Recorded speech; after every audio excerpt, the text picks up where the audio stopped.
We are live. Hey, everyone. Welcome to Hatch Hack Studios. Pontificators Night is tonight. I hope everyone's doing well out there, and the wonderful season is upon us, the wonderful Christmas season. So I hope everybody's having a good time. I hope things haven't got too crazy. I know sometimes Christmas can get a little hectic. So far, the T-Bear family's been pretty good. Pretty good. We went out this morning. We go out early. So before 10, and there's nobody. Not nobody, but there's just a few people. So it's been relatively painless, let's just say. So I hope the same for you. We got a great show for you guys lined up. It's going to be fantastic. I got a bunch of covers, a bunch of Christmas covers, like comic book covers from years gone by to fairly recent ones. There's not a lot of new Christmas comic books that have come out. I guess they just figure they don't sell, but there was a lot of them in the past. So I got a cover gallery we're going to go through. The guys have picked out their favorite covers from Christmas gone by and some of their favorite stories. I got a few Superman Christmas stories that I'm going to tell that I was personally part of. Yeah, it was kind of it was a different time. It was a different time. Yeah, so like I said, I hope everybody's doing good out there. Let's see. Randy Howe, what's up? What's up? We got Citizen Ronan in the house. How are you? Hello, everyone. Yes, Merry Christmas indeed. We got Lobo Vicious. Lobo Vicious. Art Andy Smith just said he's looking forward to your book. Elbow cough. I don't know what that means. Like that? I don't know what that means, though. Andy Smith is running a drunk stream right now. Well, good for him. We're all going to be straight and narrow. We're going to be sober as a judge, as they used to say. Let's see. A solitary, is that Rain? Randy Howell. Ooh, shout out to people in the chat and to myself. Hey, it's Comic Book Bob. What's up, brother? Past Master Dan doing his job already, man. Early work, getting things done. Back, Black and White Man versus Machine. The book is done, you guys. All the artwork's done. I'm working with the letterer right now, putting pages together. We're putting words to pictures right now. Words to pictures. So I can't wait to start seeing some of those pages back. We got Clint. We got some people in the back room. One just bailed on me. I hope he comes back. Let's see. It's emoji art. Emoji. I guess only chat can see it. Oh. Ow. Wait. Past Master says he's hitting the vape. He's hitting it hard, man. He's hitting the vape hard. All right. Well, I think I've touched base with everybody. We got enough people in the back right now. So without further ado, this guy's a jolly old elf. That's all I have to say. He's a sexy, jolly old elf. So Mr. Clint Helinski, what's up, brother? Uh-oh, he's getting his drink on. Merry freaking Christmas, everybody. All right. I'm out. Art, yeah. Art, it's good to see you, buddy. Yeah, it's good to see you too, man. It looks like you're outside, like you got floodlights on you. I don't know. Stuff's going on. Shit's happening, man. It's the spirit of the season. It is the spirit of the season. Well, it's good to see you. It's good to have you here. This is my right-hand man. This guy can find anything whenever the show needs it. Comic Book Bob has been here seemingly forever. I don't want to take that for granted, but without further ado, here is Comic Book Bob. What you drinking? I am the Bob of comics. I have nothing. What are you drinking, Bob? I'm a teetotaler tonight. Are you? I think Clint's been knocking a few back. I feel like I need to match him. NyQuil and vodka. Well, we might not. You might not make it through the show. Everybody's a little under the weather. I've been sick for about a week and a half. Oh, that sucks, man. Yeah. Clint, you've been sick forever. Yeah. There's been Sick a in the little, head. little It just something wrong depends with on how you. you look at it. Yeah. Nah. Yeah. I hope you feel better. So what? It's just a cold or flu? What do we Yeah, got? it's just a chest cold that just lingers. But I Yeah. ain't gonna whine about it. We're fighting through. We're fighting through. It's Christmas time, Christmas spirits. We got all kinds of fun Christmas stories tonight. We got Bob here. Bob is always eschewing the Christmas spirit, like rays of. It's Santa radiating. Claus. I can see it right now. It's in the form of all those comic books behind him. There Yes. you go. Yeah, yeah. So you know what? I could make myself a screwdriver. Oh, there we go. Can you guys hang out? I'll go get some vodka. Me and Bob Yeah. can chit chat and get a Yeah, we screwdriver get going. All right. I'll be right back. Clint, what's going on with your camera, man? You got Holidays you got a lot of glare coming off of that thing, man. Yeah, you know what? I think it's just the way I'm going to keep it because it makes things look better in my room. If you can see if you can see my room clearly, it just looks like a shit pile behind me.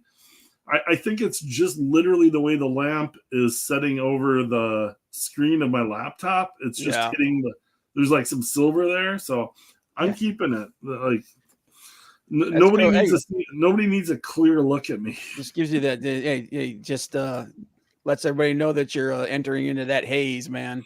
Yeah, well, I'm in the haze. It's I mean, you know how it is with the holidays. Do you have to do a lot of holiday runaround, Bob? Oh, jeez, dude, man. Like, yeah, I had to cancel one of my streams yesterday because I was just too friggin' run down. Oh, yeah.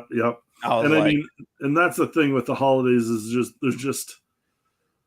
there's always the people you got to see, the family, the run around, the get presents, all of that kind of ancillary stuff that's on top of what you're normally doing too. So yeah, you know, I'll give you I've been sick, but the last week this is what I'm doing. I'll cover up the naughty bits.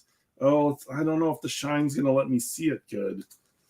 I might have to take it out.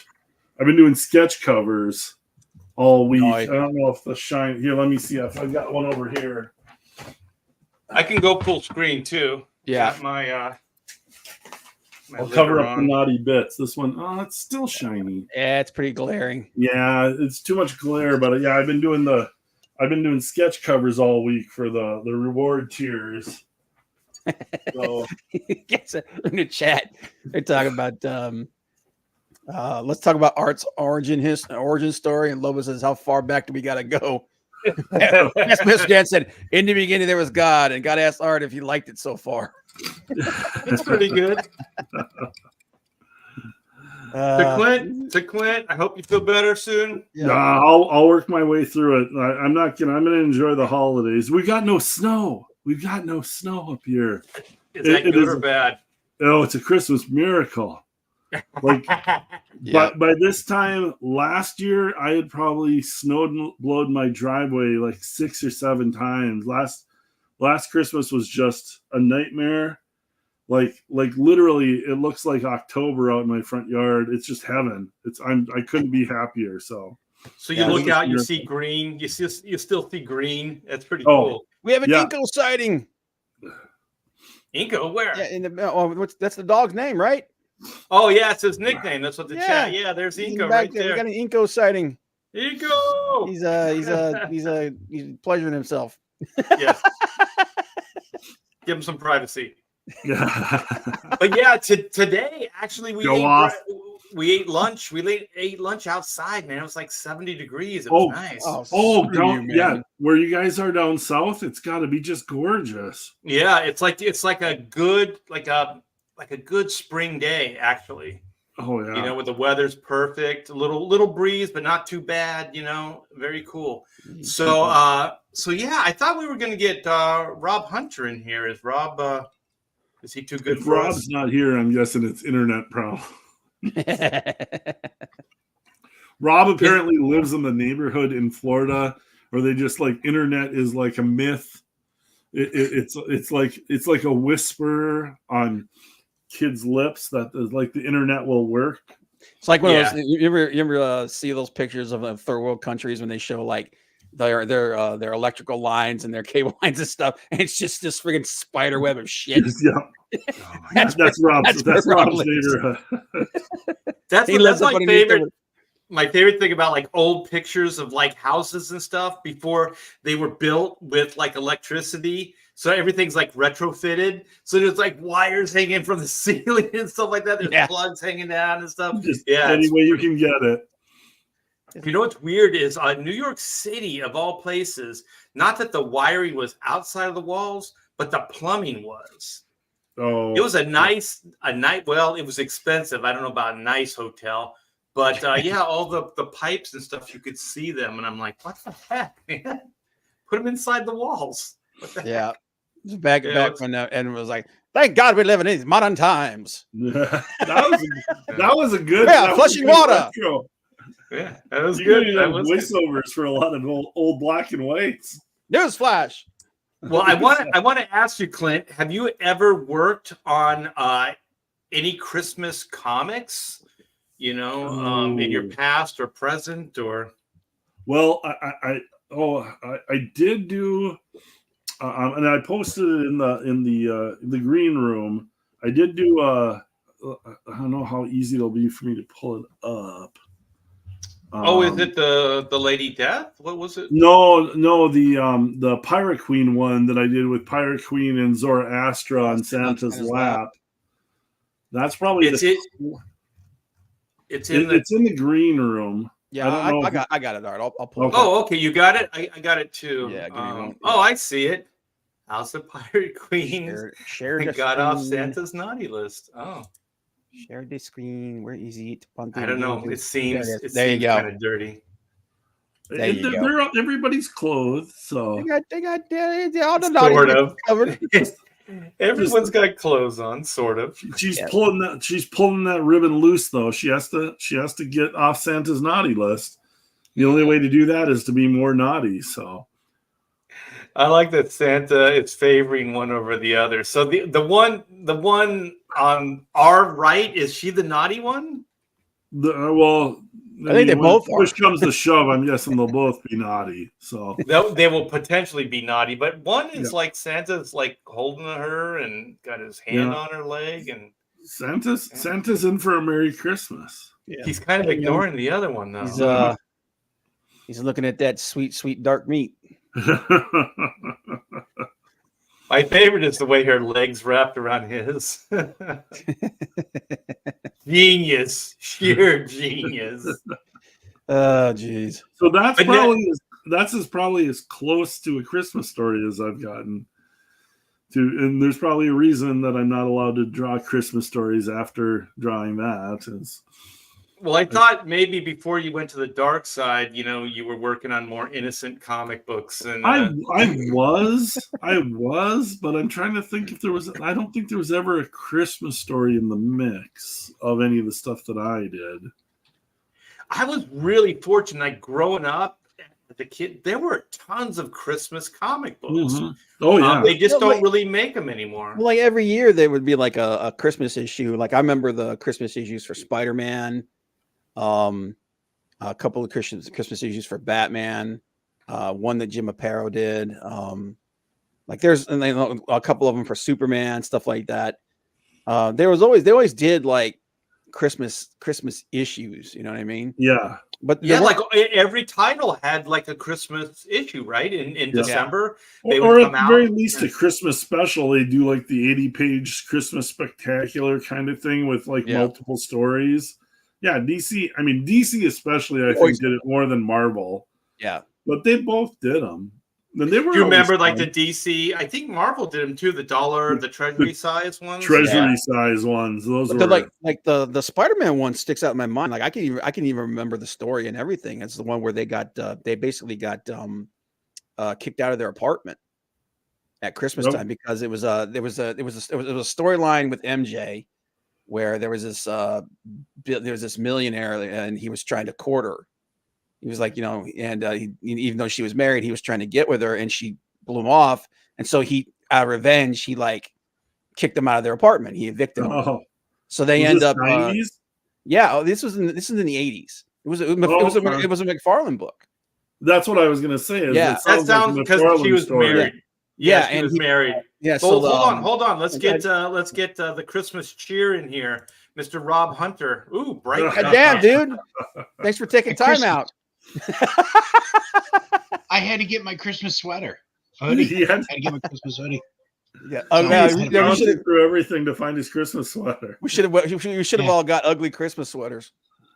That is Oh. freaking like neon, man. That Yeah. thing Santa can see Yeah, from dude. space. That thing is like That's the guaranteed idea. not to burn up during That's the reentry. idea. That's the idea. When I hit the bank, I wear this. I go around the corner, I take this off, and I have like a black shirt on. So it's part of my operating procedure. You know, my What do day you mean? job. What do you mean by hit the bank? Oh, we Part of all his know what I persona. mean. But A little Yeah, and, like- withdrawing. like the whole story ended up being about how Aunt May was lonely because this is obviously they weren't living with her anymore, and she offers for them to come stay with her. And he's like, no, we can impose. And then later Peter realizes no, she wants us there because she's lonely. So Aw. the last panel is Guy? them in MJ's house, and they're getting Christmas ready, and like, and he's like, there's like there's a scene where there's a guy that's dressed as Santa Claus, like he's one of the Christmas Santas, like at a department store. He helps him take down the bad guy by hitting him in the back of the head with his sack. Oh man. So it's a really cool. Let me see if I can find the cover. It's an interesting one, man. Do you guys The whole issue remember John one of my McFarlane? favorite runs? One of Yeah. my favorite runs was Daredevil, the Born Again series, and Oh. and Matt is down on his luck. I mean, that's the Yes. whole series is just a beatdown, right? Yes. And so there's this Santa, and I don't remember how the scene starts, but anyways, Santa is like doing the ding ding, put money in, and for some reason, it goes bad, and Santa knifes Matt Murdock. Yeah. He stabs him in the gut, right? And then Matt turns and he goes out on the street, and then he gets hit by a car. And then I think there's that one scene, I think Jim Lee's done it a million times, where you're looking straight down at Matt Murdock, and he's in the alley, and he's just kind of curled up in a ball. And I Yeah. think the next issue, he's in a Catholic church, and then you find out that his mom's a nun or something like that. Yeah, Like, I know exactly what you're talking about, but I remember it about as good as you do. I think it was like the Mazzucchelli days? yeah. But I was always like, wow, Santa knifed that dude in the gut. Santa just knifed Daredevil. What the heck? I'm like, shit, man, that's dark. It's weird because like the Christmas stuff of past was just all innocent. Like there would be kids on the cover, and there'd be Oh, Superman like flying down a bunch of presents, or flying with Santa, like the sleigh, like the deer wouldn't be there, but Superman would be flying it in. There'd be kids, yeah. And then like somewhere it went dark. And you know what? I blame that USA for Africa, and I blame Live Aid. Those sons of bitches ruined Christmas. Because they got all dark and sad. It's like, all right, you know what? Christmas time, let's think about starving children in Africa, shall we? Oh my God! No, I don't All want right, to. so okay, I found the cover here. Let me share this. Okay. So I got a bunch of covers to share with you guys too, so this ought to be fun. Did you guys ever Where see is the Larfleeze Christmas special? Yes. Oh God. Oh, I remember that. dude, Yeah. that was genius. So I this is did see Oh, this I one. remember- Can you blow it up a little bit? The images are small. yeah. That's Yeah, not 'cause this is McFarlane, though. McFarlane. Yeah, it is. Yeah, it is. Yeah, it is. Right there. There's his name right there. Oh, okay. This is Yeah. this is some of his best stuff. Yeah. 314 to 317, 318. Yeah. And I actually have the first page. I have He the didn't first actually page go of it. splash page for the cover. He like went storytelling. Yeah. Well, this Dude, is oh, wow. before this is Mhm. like amazing or something, right? This was before Yeah, this just is the amazing. Spider-Man. Before Yeah. he got, yeah. I don't think I've ever seen this cover. Yeah. Yeah, he's still listening. Oh yeah. He's still listening to editorial. Yeah, exactly. Yeah. Exactly. Peter and Jane evicted. Mary Jane Yeah. evicted. What does it say under that? Just just in time for Christmas. Yep. Yep. There's the cynicism. And this is the Santa Claus dude that's like, he's like the Salvation Army guy collecting. That's the same guy that stabbed Matt Murdock. You know what my guess is? Check this out. That was supposed to be Peter Parker. So McFarlane drew it as Spider-Man instead of Peter Parker. Because the title even says Peter Parker and Mary Jane kicked out. Here's the first page of the comic. Here we go. Oh yeah, look at that nice, detail. Yeah, that's nice. Oh, I love McFarlane. He's one of my favorite artists. Yeah, this is the guy. This is the lawyer of the guy that was trying to get with MJ, and he's like evicting him. Is somebody else inking him, or is he inking himself? I think it's McFarlane inking himself. Because this looks really solid. Yeah. Because right here, here's the team. You got he's doing the art, and then Rick Parker's doing the lettering. Yeah, so he's just listed as artist, so he's doing it all. Yeah. This is also this is a splash page, so he would know to ink it all himself. You can tell in the interiors because one of his guys that was an editor later on for his Spawn stuff, that guy was inking his backgrounds, and you could tell they look like shit. So you can tell that McFarlane, he decided, he'll ink this stuff because it's a splash page, but some of those, alley shots and stuff, you can tell he didn't ink those. This looks like there's a lot of love and attention. Like the ink line's real solid. Well, I was gonna say that, but then you look over here at the books, and it's like, goddamn, dude, he must have been like breezing. But it's a book. Yeah, like look at the way he's doing the feet, man. I love these little shortcuts because that's his style, Yeah. Like the way he does the feet down there. Yeah. Oh yeah. But, and then just almost the caricature way he used to do their faces. Oh, he was a caricature artist that he brought it into comics. Like he made that work.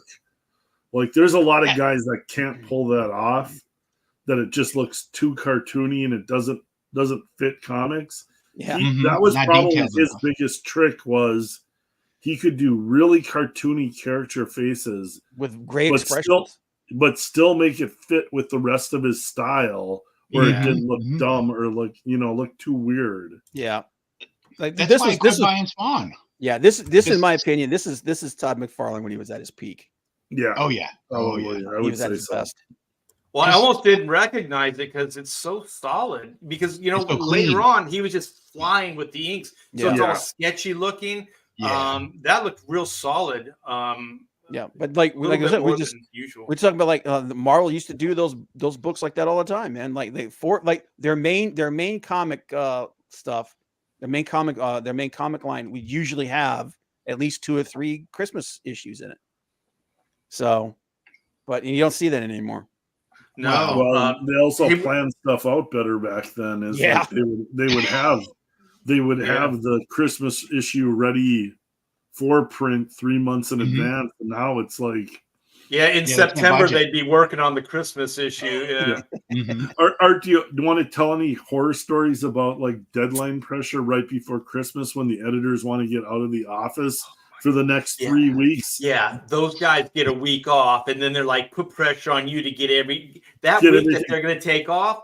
They expect you to, make everything work so they can take that week off. Pick up the slack. Yeah, it's horrible. It's all, and it's like I got buddies that are pros right now, and it's just like, and they're like, I got 10 pages today, and they want it by Friday or something, and it's like yeah, because they want Christmas off. They don't want to have to come back to the office till December, and so they're slopping everything on you to get it finished, and it's like. Can't you guys? There's the printer. There's the printers that take the holidays off too. Oh yeah, you want to get that stuff out to the printers before. But before we go any further, I want to ask Rob the same question I asked you, Clint. Have you ever worked on a Christmas issue? No, because when I broke in, I think they were, you didn't see them as often. By the time I broke in like 95. they're really far and few between. So I don't think I ever worked on a Christmas. Christmas was passe. Yeah, I got this one here, and it might actually have been one of the last ones. But here, this is Adventures of Superman 462. So this is probably, I don't know, early 90s. I don't know when this book came out. Yeah. But it was around the time of that, like I said, USA for Africa and Live Aid, because everything had to be like some kind of social issue or something like that. So this, I forget the character's name, but she was working at the Daily Planet, right? Oh God. So apparently she got evicted and lost everything. So she had been living out of the I guess the storage, or whatever, janitor closet at the Daily Planet building. And you know what? I was so poor. I looked at this picture and I went, "Wow, that's better than I." I was like, she's got it made. Art's like, what kind of BS is this, man? I know. Look at that room. Yeah, this is screwed. And so I guess what ends up happening is they find out about it and then they help her out. I forget exactly the ending, but it's always like the major beatdown, right? And then there's this one that even gets darker. Security should have thrown her out on her ass, and Superman should have told her to get a job. Oh, I remember this one. Damn, dude. I remember this one is awful. This is depressing, man. Awful. Yeah. Okay. It says that's the New Year's Eve one, isn't it? What's that? I remember this car crash. This is set in New Year's Eve. Yeah, but it's in his past. Like he's Yeah. reflecting on it. So when he was a kid, this is 1993. So when he was a kid, he was at a party, right? And so I think the reason he's beating himself up is because he didn't get in the car with these drunkards because they were all like partying, they were all drunk, and so he didn't get in the car. I believe that's the story. If there's anybody in the chat that remembers it, it's probably the whole Pa Kent lesson is you should have stopped them. You didn't. Exactly. Like if you would have went with them, you could have saved their lives. Blah blah blah. But instead, you didn't. It's like like what kind of messages for a kid? Good like Lord. You teach your kid not to get into the car with like drunk drivers, right? So Clark Kent doesn't, and then he feels bad because he didn't. Wow. You too, Clark, could be dead. No, he's Superman, so he'd save. What? I actually found internal art for this issue. Oh, I'm coming back. I'm coming back. But look at this. This is just. I remember, like, this person on the cover. Person's dead. They're dead. Yeah. Just hanging upside down from the. That's graphic. Do you see the bottles? There's like a beer can and a beer bottle, like left and right. This guy's a two-fisted drinker. Yep. Well, it's a chick. I like that the car hit. Man. Yeah, the car hit so hard that the back tire flew off too. The chick is just chugging whiskey as she plowed into that sycamore tree. Sadly, I think that's supposed to be a guy. Is that supposed to be that guy's got some big boobs. Yeah. He's got some moves. But we call those moves. Do you want me to give you that link, man? Because I found a site. Yeah, where is it? Internal art for that. We can find out the true story. Yeah. I want to see the point. Or you just share my screen and I'll show it. Here. Let me do it here. Okay. Share screen. Wait, no, not that. No, that here. Zoom in on Bob. Yeah. Okay. Is this it? No. Where is it? Bob, it's the new Todd Mulrooney. Here it is. Let's say. Oh, this will be fun, man. It's a blast from the past. No doubt. But man, I know you guys have worked on books that it's agonizing because it's so depressing. I remember like working on these Christmas books and they were just so freaking sad. So here we go. So are you ready, Bob? Yep. So this is let me blow it up here. Oh, nice. So this is the internal stuff for this thing. Beautiful artwork, though. It's beautiful. Yeah, dude. Hey, hang on a minute. There's a page. There's a full page splash that's coming up. That's like, wow. Oh, it's when they're love- saying Merry Christmas. They're saying Merry Christmas. Yeah. What do you Superman say, or- Johnny? Merry Christmas, Mister. Thank you, sir. I loved you and Dan together, man. You guys were such an God. awesome team. Thanks. Look at that wad of cash that Clark know why. gives. Oh yeah, Jesus. Mhm. But He's like, I was gonna I go don't- to I the don't know why strip Norm club, but I Ratman guess you didn't- can have this roll of ones. yeah. This Norm Yeah. Rapp is a I don't know hack. why Just Norm like doing didn't trash just kind cans of and rip stuff, off what man. you did, Art. Yeah, why not? But check this out. Look at this. Look at this page. That's gorgeous. Look at Okay, it. wait. Is there You somebody guys that are says such a Merry good Christmas, Superman Don't on that know. splash page? No, on the splash. On the page. splash page. Let me see Yeah. here. It says yeah. No, it just says yeah, sure. Okay, there was one. Maybe it's the one where the girls in the the homeless girl, because there's one that says Merry Christmas, Superman, and it said Merry Christmas, Superman, and I caught that error, and I brought it up to Mike Carlin, and Mike's like, I'm on it. Like he was so pissed that I caught like a misspelling. Oh, Yeah. He's So like, "I'm on it." look at this. I like this where it says Art T. Bear finisher. what, Doesn't what, say what does anchor, it it says say above finisher. that? What's that? What does it say above that? And a hearty. And a hearty welcome back to Art T. Bear. Oh, that's Finisher. I did a run, and then I left and I finished up Time Masters, and then I came back to the Superman books. Nice. Yeah. Yeah. But just So, like Art, you were doing finishes on this at this point? Yeah. These were I loved these books. I like yeah. really like this is great stuff.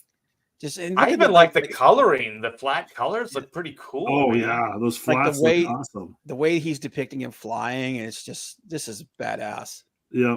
I love this. House of Yeah, thank- Couches. Yeah, thank goodness for Byrne, because that second panel, that's kind of the Byrne, where he'd have Yeah. his arms to the side. Yeah. But and it just like the way, like even though these are really obviously these panels are small, there's some great movement and detail in these. Oh yeah. So Art, did you tweak his anatomy? Yeah, you can see the As a faces finisher? too. Look at that second panel in the next page. Yep. Look at that face. That's not Yeah, that wasn't that wasn't Dan Dan Jurgens' face. Yeah, it wasn't Dan. No. That wasn't Dan. I on love that. this is Lois in her power suit phase. Yeah. His- It was the his Short 90s. hair. Scully. She looks like Yeah. Scully. Yeah, I Yeah, was just gonna yeah. say she looks like Dana Scully, man. Yeah, it's go- Here's a present for you. Yeah. And then it's like I was like, she's like, well, you are cleaning out your desk today, aren't you? Some of Uh-oh. us still have work to do. It's like, bitch. Oh, he quit? He quit the Daily I Planet? don't know. Either that or maybe he got fired. What's going on? Oh, and then shit. of course we got Brainiac. You know Oh, what? This Brainiac doesn't look like a before- depressing Christmas issue. This looks like a Yeah. No, this cool, looks fun, man. yeah. And then right here is there's Luther like, I will be spending the next month in the islands. Issue holiday bonuses for all employees equal to 1/2 each person's profit sharing benefit for the year. Season's greetings all. And then behind the scenes, he's like, and I'm gonna tax the shit out of everybody. Yeah. I like that he's got his Hawaiian shirt on. Hawaiian shirt Yeah. on already. Nice. That's storytelling. Yep. But and again, like obviously there's changes to the faces and stuff here. Man, Clark's got a high damn forehead. Look at that. That's like Grandpa Clark. Got a side widow's peak over here. I'm sorry, Yeah. Dan. That hairline's got to go. There we go. And it says surprise. Oh, he's leaving. Oh, Yeah. man. This is the last day. And there's Jimmy. Yeah, remember Jimmy when he had freckles? And a high forehead. Oh yeah. Yep. And Again, good that lord, hairline dude. was getting high on everybody. Jeez, there. dude, they're all getting old, man. Jimmy was supposed to be a teenager. Poor Jimmy. It looks like Hey, I knew a kid that lost his hair in high school, man. Oh my god, look at this art from the Oh. side. Look at this. Yeah. Good That's lord, not man. a fart, man. That's a loss. That's like he's doing a comb over, man. Once That's a again, sorry, toupee. Dan Jurgens, That's a but toupee. at that You look point. great, Jimmy. Except for that hair. But there's a little reworking on that Lois face, though. Oh my god! And this is where he finds the girl, the woman who must be Oh, living in the, okay. He does the his X-ray vision. yeah, she's living in the storage room. Clark, mind your own business. Yeah, Oh, her She's got name's a good, Alice. she's got a good setup for herself. Yeah, oh, her god name's dang, man. Alice. She's Oh, she's now you're looking gonna rough. make her feel self-conscious, you douchebag. Mhm. I live here. No, you're not. No more. You don't. This is a public place. Get the hell out. That's where Alice goes to blow a joint. She's like, "Come on, Clark, Blow don't a tell what? anybody." Blow A what? joint. Oh. Yeah. Oh, look at Lois. She's got her on the couch like a therapist. Yeah. Way to make her all feel bad about herself, you guys. You could have just ignored her. Look at the way Perry. Look at the way Perry's like leaning. He's like, go up to that first panel again, like you would a child. Like, I hear you. Oh my Then what? God. Where did he touch you? Yeah. Good Lord. Show me dude. on this doll. Yeah. Wouldn't Perry be the guy who's not paying her enough? So she got kicked out of her apartment? That's true. Like- Yeah. Oh, look He's at like, this. uh-oh. Arms treaty signed at last. Yeah. We have world peace. You know why? USA for Africa. Yeah. And then we What is got this, Clark? multiple Going pages here. undercover? Dude, this page right here is pretty badass. I love the way he's swooping down here. That is cool. Who's the guy with the mustache, though? It's like a Clark with a mustache. This is just some guy, like a newspaper guy or something, I believe. And then like He's the whole thing is like people see the newspaper ad and they start acting kinder to each other. Oh, okay. Yeah. And then right here we got Because of the Superman with message to the his press. clenched butt cheeks. Yeah, he's giving his cape to some kid's mom. What? Oh, because he's gonna fly her He's somewhere. gonna fly him somewhere, yeah. And Oh, then he's Superman, working you're the so soup good. kitchen. Oh, that's cool. Yeah. Yeah, it's a good book. This is a good story. Look at Yeah, Alice. this is an interesting. This is a good way to do a Christmas thing, you know. Yeah. I thought it was more depressing than it is, but it's not bad. And then of course it goes home into Ma and Pa Kent. Ma Kent's got that good eggnog. Good eggnog. Technical question, Art. What did you use on the Ma and Pa Kent shirts and Oh, to dresses? the checkering. The checkering? Because that looks like Zipatone almost. I probably did. Ma Kent is There's a that's curve hand, to that's it. hand done, but I think that Pa Pa Kent Kent looks is like more- some kind of Zipatone pattern. Yeah, just because it's Yeah. more up and down. Yeah. You can see it, especially in the next panel. yeah. Yeah. Oh, look at especially that. right here. Yeah. Definitely, that's the definite zip. Oh, that's Well cool, done. man. That is cool. I'm glad you found that, Bob. That's Yeah. bringing Yeah, back that's great awesome, memories, Art. man. And then right here, like, may the blessings of the season be with you and yours. Raj, Dan, Art, Al, Glenn, John, and Mike. Nice. I had to write all those things. That's cool. Look at that. Oh, you got some good handwriting, man. No, I didn't do it. I'm just kidding. I'm just kidding. My calligraphy was not that good. Oh, that is awesome, man. Look at Yeah. that. Yeah. How cool is that? That is nice. Yeah. Now I can't stop hearing, like, we are the world. Oh God, it brings you all back to that. Walter Fletcher said, "Hey, this is so great. For most of my life, I lived in England. I tried to get my young hands on any issue of Superman I could. Walton, Cleveland via London. Nice. That's awesome. Nice. Yeah. Yeah. Well, we should have done. We should have done Halloween comic issues because there's a bunch of Halloween ones too. Oh yeah. Well, let's jam out on some covers. I got some stuff saved. Right. What's that? I said, sweet. All right, let me cue this stuff up right, so I don't. Yeah, you guys feel free to comment. There's some cool stuff, man. I got They one. just I'll don't I'll make share one of comics. my favorites. There's no rush. Oh, let's do that first. Oh man, I didn't see this one. This Whoa, is what one is of my favorites, and I think I've actually even done this on a different YouTube show close to Christmas. But it's the old Spider-Man 166, Amazing Spider-Man 166 with the Lizard and Stegron. And I've got a spot on. I'll share the page. I think it's. Let me see if it's this one, because it's got interior pages. So let me share a secondary. So I see writer Lynn Wein, who was the penciler. Was it's it Romita? Andrew. Oh God, I'm forgetting his name. Ross Andrew. Oh, Ross Andrew. Oh man, Yeah, that dude was who good. I like. There's these artists that you realize that you loved as a kid and you don't think about for years. Like now, I look at Ross Andrews stuff and it's like that's what I loved about comics is like Ross Andrews stuff. Like, yeah. So share this one then, and there's interior pages here that I can go through. Okay. Hey, was Ross Andrew the one that did the Spider-Man, Superman Treasury? Yeah. Oh my gosh, with like Giordano or somebody hooked that thing up. That was because gorgeous. it had Dr. Doom and how did they do it? Was it Dr. Lex? Who was the DC villain? It had to be Lex. I mean, it had to be Superman. No, I'm trying. Oh man, what are you asking again? Was it Brainiac?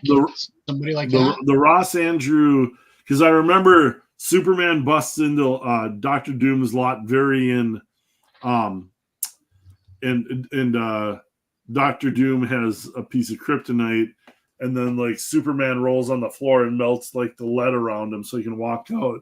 So I'm trying to remember who the villain was. I never saw it. The Spider-Man villain was. Oh, no, it would have been a Superman villain. It wasn't Lex. I don't remember. No, it wasn't Lex. I'm trying to blank on who this was. Was it Metallo? This was before Metallo, I think. This is like 70s, wasn't it? Like, oh, somebody from the chat's got to remember who the. I'm going to type it in. The Superman villain versus in the Superman Christmas Man, Spider-Man. Oh boy, Jasper. Old age is a wonderful thing. Jasper Rasper. To make you forget about all the things that were important to you. How dare you? No. Rob Hunter, did you get a deer? That's nice. I love that. This is red. This is red. This is red. In what world is that? Oh, it was Lex Luthor. It says Lex Luthor is one of the main antagonists alongside Dr. Octopus in the 1976 crossover comic Superman versus Amazing Spider-Man. He is the retrospective alchemy and the former best friend of Superman, who's been trying to defeat him for many years and will go to great lengths just to destroy him for good. So it was Lex and Dr. Octopus. But so you had the doctor part, right? That's not the one I'm talking about, though. There's a different. There's another Superman Spider-Man crossover? The one you're talking about, I'm not even familiar with. What? I'm talking about this one here. Check it out. Let me see if I can save it. Save as. It's Parasite. I just remembered it was Parasite. How dare you? Parasite? What are you talking about? Okay, let me share. I'm going to share this, and so people will know our confusion. They'll share in our confusion.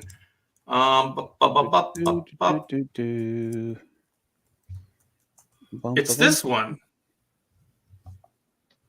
Can you guys see this? Oh, I remember that one. I remember the cover. Yeah, I remember that one. That one is Lex Luthor and Dr. Octopus? Yeah. Okay, and that one I don't have. I'll share the one that I'm talking about. Is it one from like 1995? No, it's a newer one. So I just shared it, Art. You can pull that up and I can zoom in. Was it a treasury size or just a normal comic? Can you share that? Oh, yeah, this looks like it's Neil Adams. Oh, I see it. This is Ross Andrew and it's painted on the cover. Yeah, this is the one I have. Yeah, this must have come later. Yeah. Because you know the what? first one is the one I showed.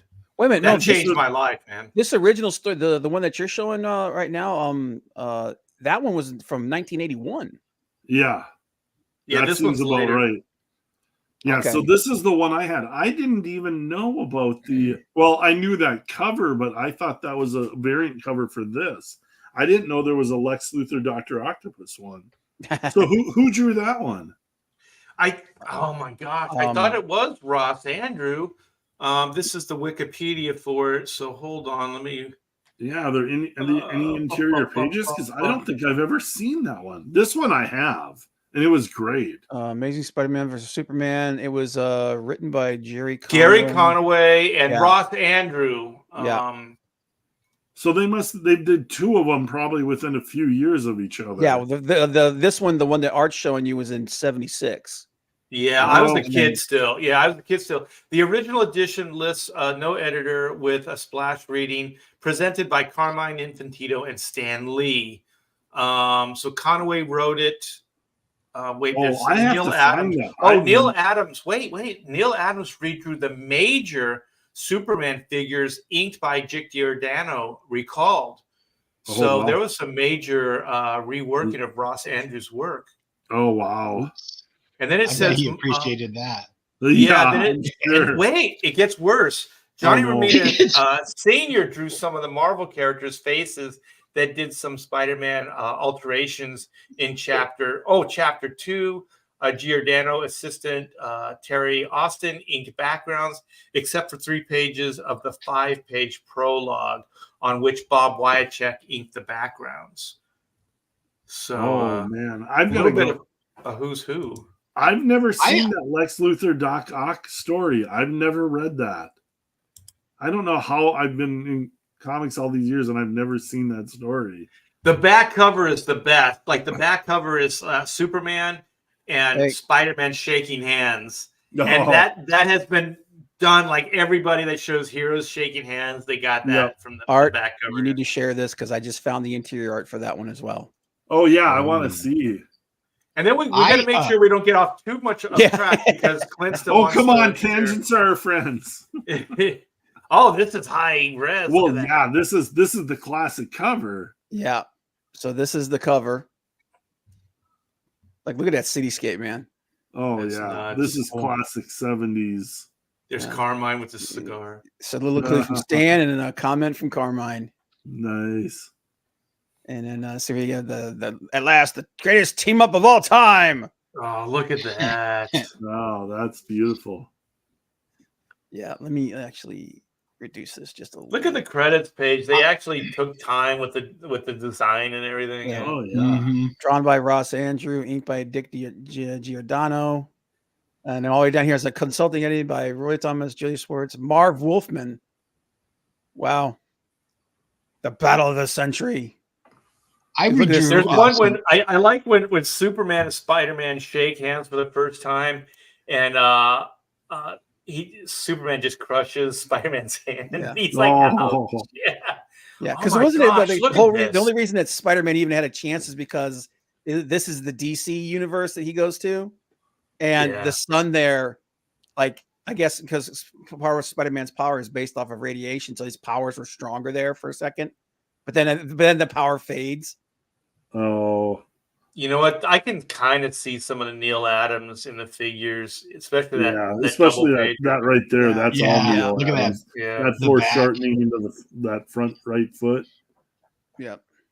The nice thing about the second crossover, the one I'm talking about with Dr. Doom and the Parasite, is I don't know how much they did in this one, but they incorporated all of the Daily Planet and the Daily Bugle staff.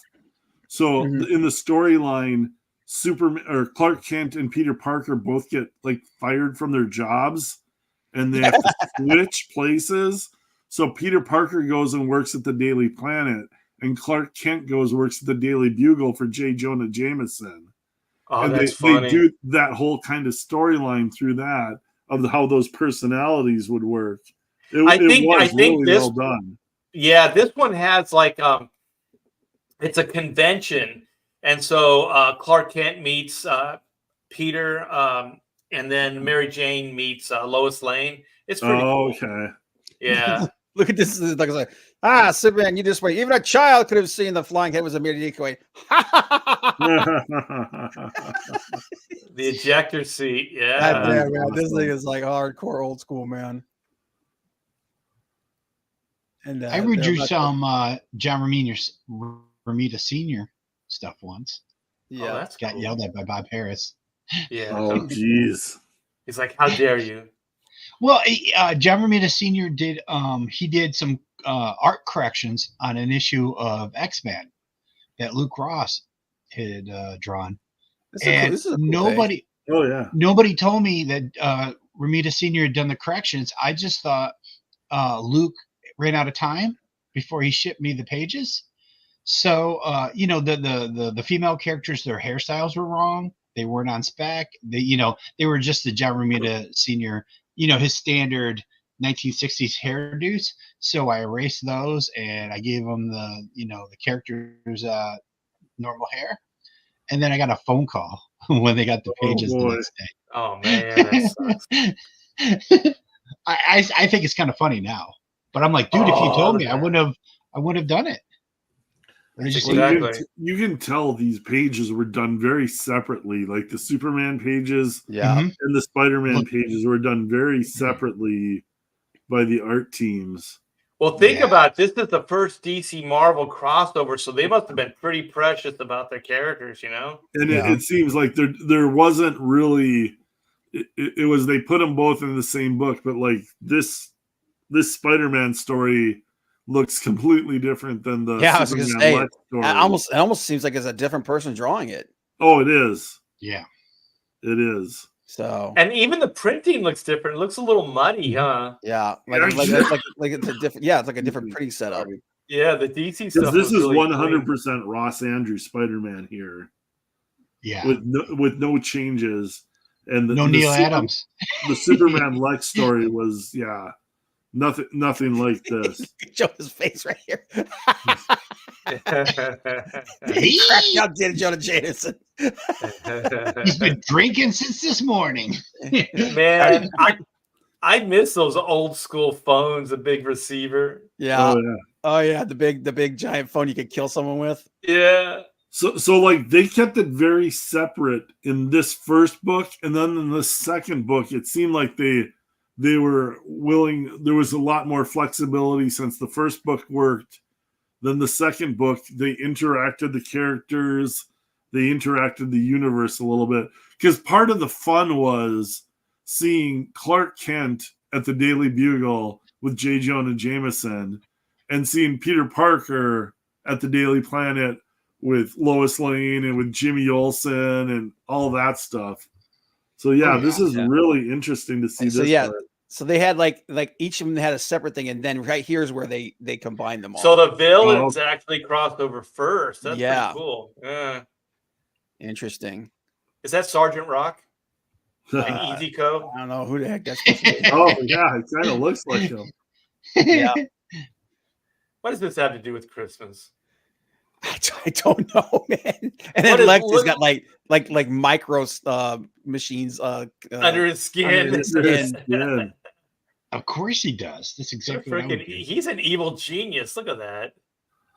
Oh, look at he's like, if I get you out, give me a ride. Who doesn't want to Who doesn't want a piggyback ride off of Doc Ock out of prison? I do. God. Let us not forget our villainous villains. Oh, this is too much. This is awesome. There it is. That's the shot. That's the convention. Yeah, I remember that. It was a double page spread. I was like, holy shit. Yeah, that's awesome. Very cool. Yeah. So we should probably move on, but let me get to that last wait. page. We got to get to the Lois and Mary Jane meeting. Oh shit. Oh yeah, I want to see that. Oh geez, they got the whole damn book here. Yeah, I said I found the whole thing, dude. Hey, Bob, there Bob, it is. There it is. Send me this link to the green. Fantastic! Look at them together. It's cool, man. I've got some glue. Who's your friend? Yeah.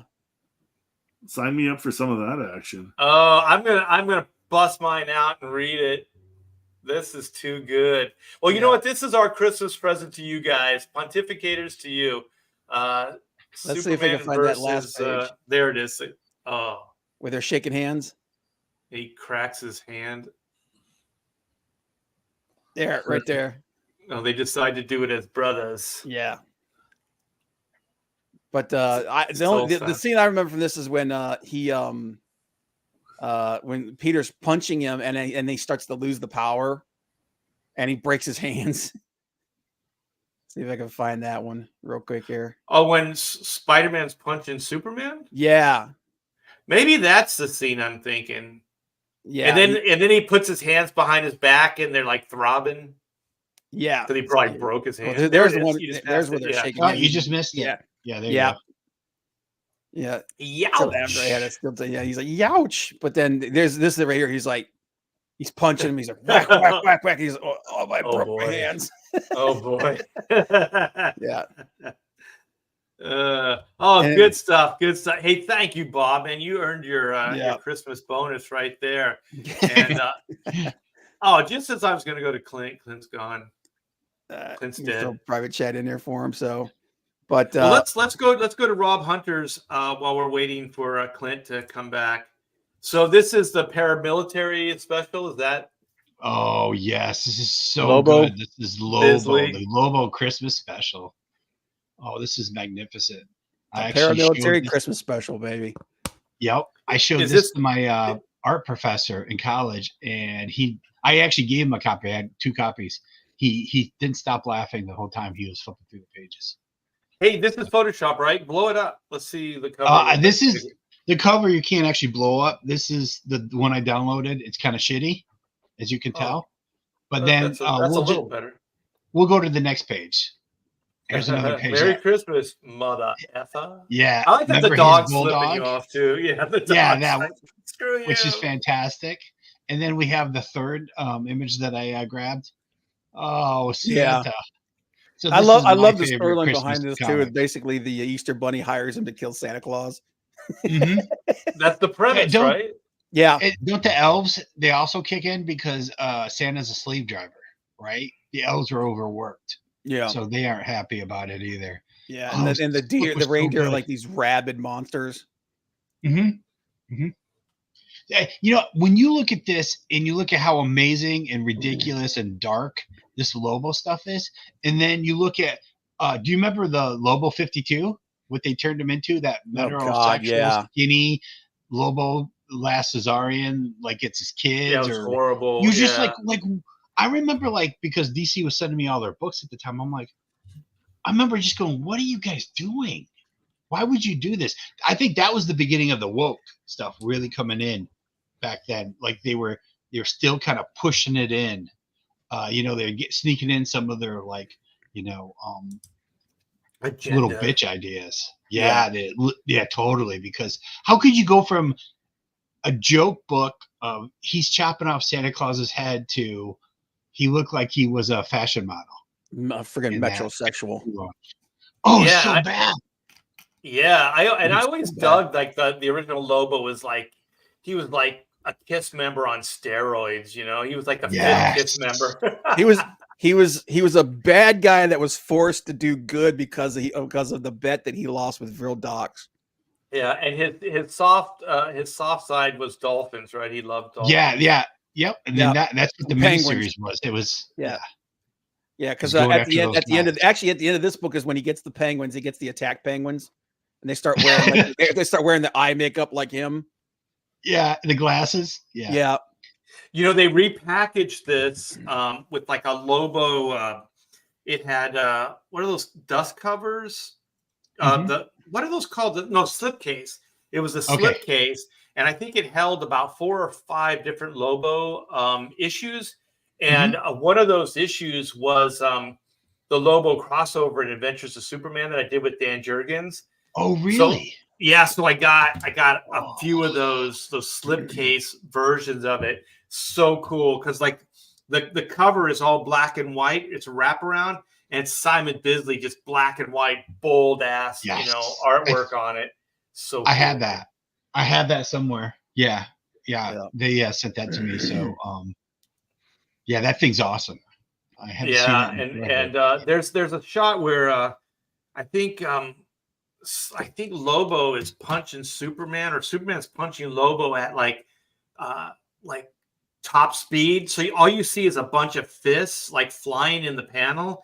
And I swear, when I saw The Matrix, and there's a shot just like that in The Matrix where the fists are just kind of moving so fast. So it's just kind of like slow motion of the fists. I was like, man, that is so Jurgens in that adventure. You know where they actually you know where they got that from. There's an anime called Fist of the North Star. Maybe that's where Dan from. When did that come out? Fist of the North Star was a long time ago, man. It was in the early 80s, I think. Fist of the North Star, 1986. Is Lobo as strong as Superman? I could never They're tell. close. They said in that the reason why Lobo didn't win is because he was drunk. So in that Superman story, they say that Lobo is stronger than Superman. Yeah, they're at least on the same level. But the thing with Lobo is he's such a freaking savage, man. Yeah, Like, Lobo doesn't. Superman's gonna pull his punches. Lobo's not. Yeah. Well, do you remember the miniseries, the little pages that they'd have explaining like Lobo back stuff, like when he was a kid and he killed everyone else? He killed every other Zarnian. Yeah. Yeah. So that miniseries was genius. All the ideas. That's when they cared, man. They like packaged that. Not only did they get Simon Beasley to do it, but they packaged the miniseries up with all the like silly little pages with, just talking about Lobo's his origins and stuff. But dude, they don't care about comic books like that anymore. They don't do anything like that. Dude, like, and then you're never going to see a character like this ever created again, man. No.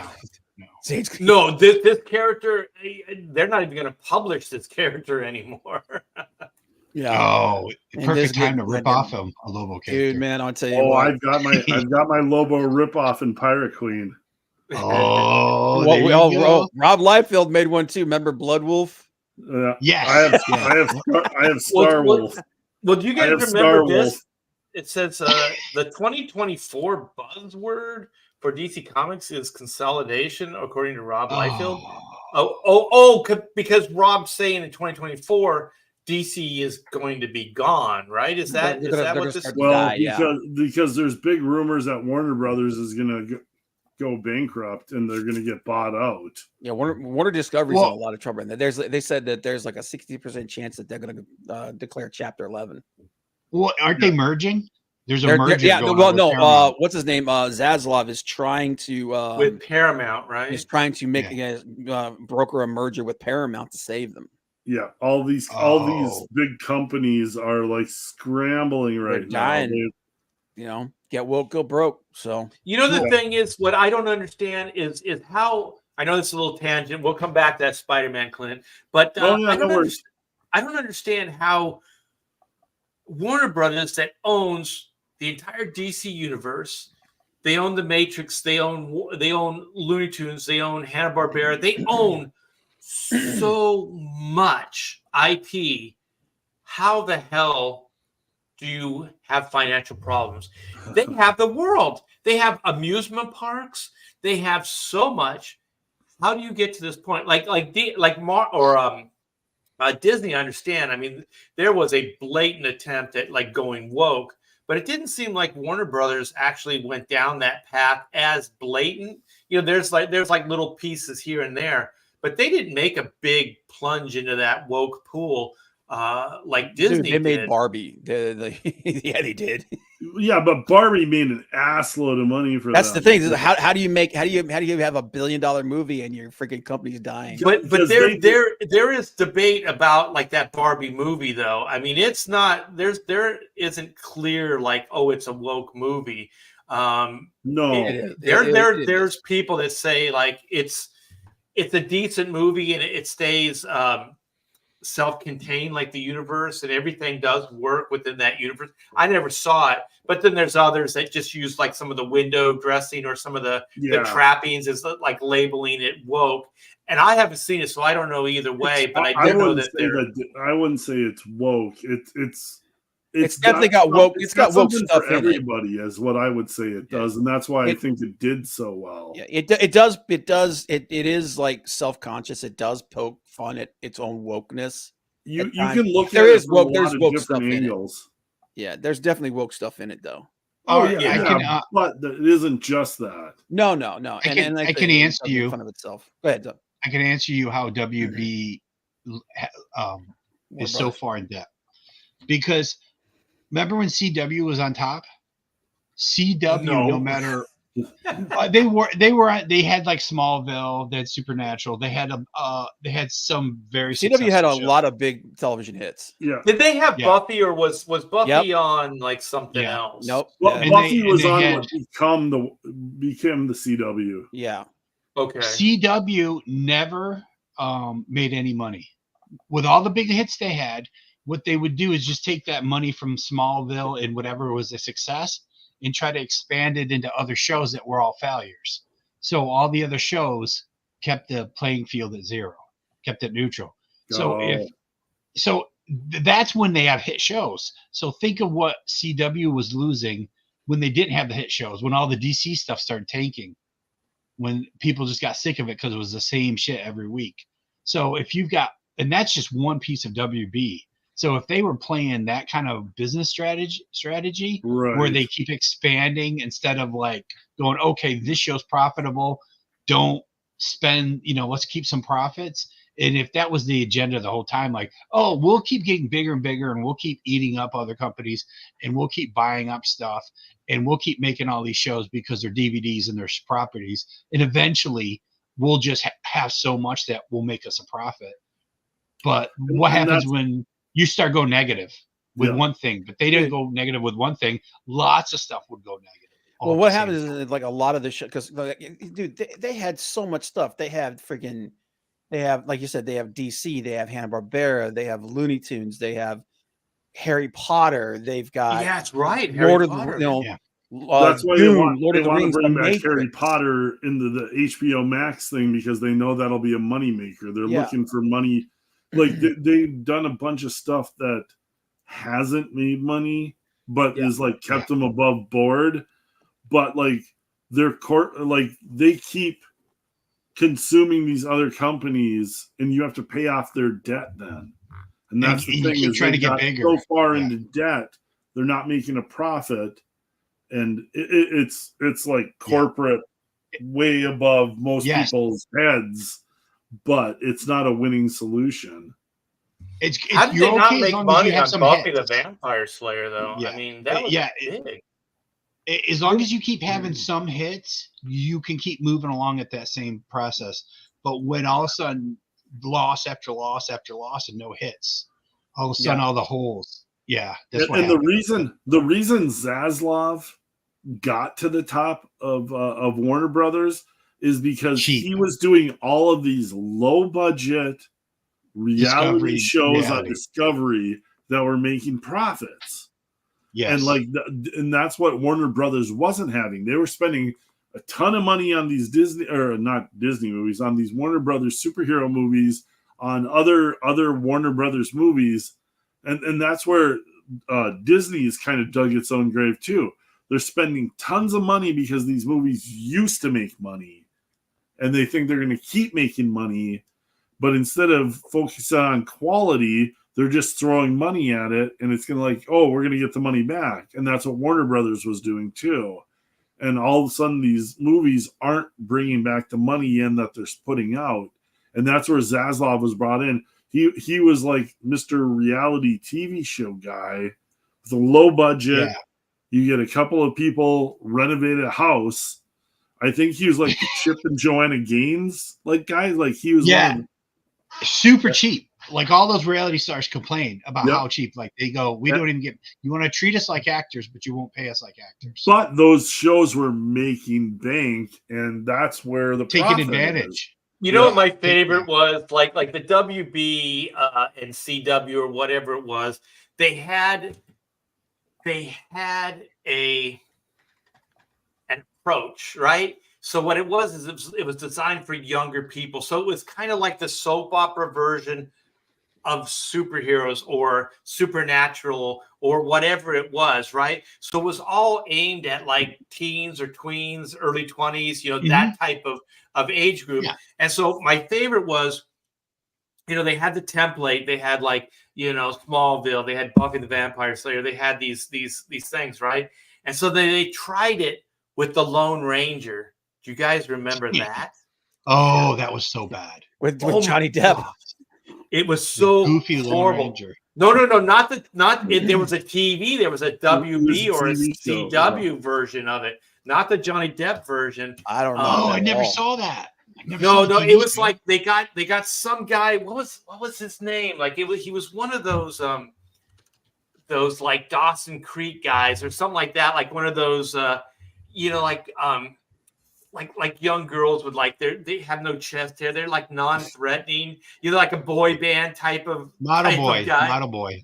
Yeah. Yeah, like a boy. Like he's not a man. He's kind of a boy, right? So the Lone Ranger was God, I wish I could remember the actor's name. Maybe somebody in the chat, maybe Bob. Like if you said this guy's name out loud, you would know. I'm trying to see when you have any idea when this show was made? Oh my gosh! Yeah, I don't remember a Lone Ranger CW 90s, show. 90s. Yeah, it ran like 3 episodes. They put out a lot of that stuff back then, though. Yeah, it was really weird because they did like I'm looking like. They did like shots of this guy without his shirt, and his chest actually went in. Like it didn't come out. Like it was concaved, and so he had a crush on like Tonto's sister. You know how they have to make it like very soap opera, and it's like Tonto wasn't happy with that, because Tonto was some kind of racist or something. He didn't want the white head to be with his sister. It was so freaking lame. I don't remember one action scene in it. You sure, Art? I can't find it on IMDb. I'm looking all over the place for it, and I can't find a modern Lone Ranger. It was either WB or CW. I don't remember when that. I remember there was the movie in 81, which was bad. And then there was the Johnny Depp one. Yeah. Which was bad. They've never made a good Lone Ranger movie. Are you sure it wasn't something based on the Lone Ranger, but it wasn't actually the Lone Ranger? I'm trying to think of the name because it probably wasn't as obvious as like the Lone Ranger. It was probably something like Silver Bullet, or how like the WB shows did that. They weren't outright like it had to be like Smallville. Was it like a modernized? Was it like set in modern day or?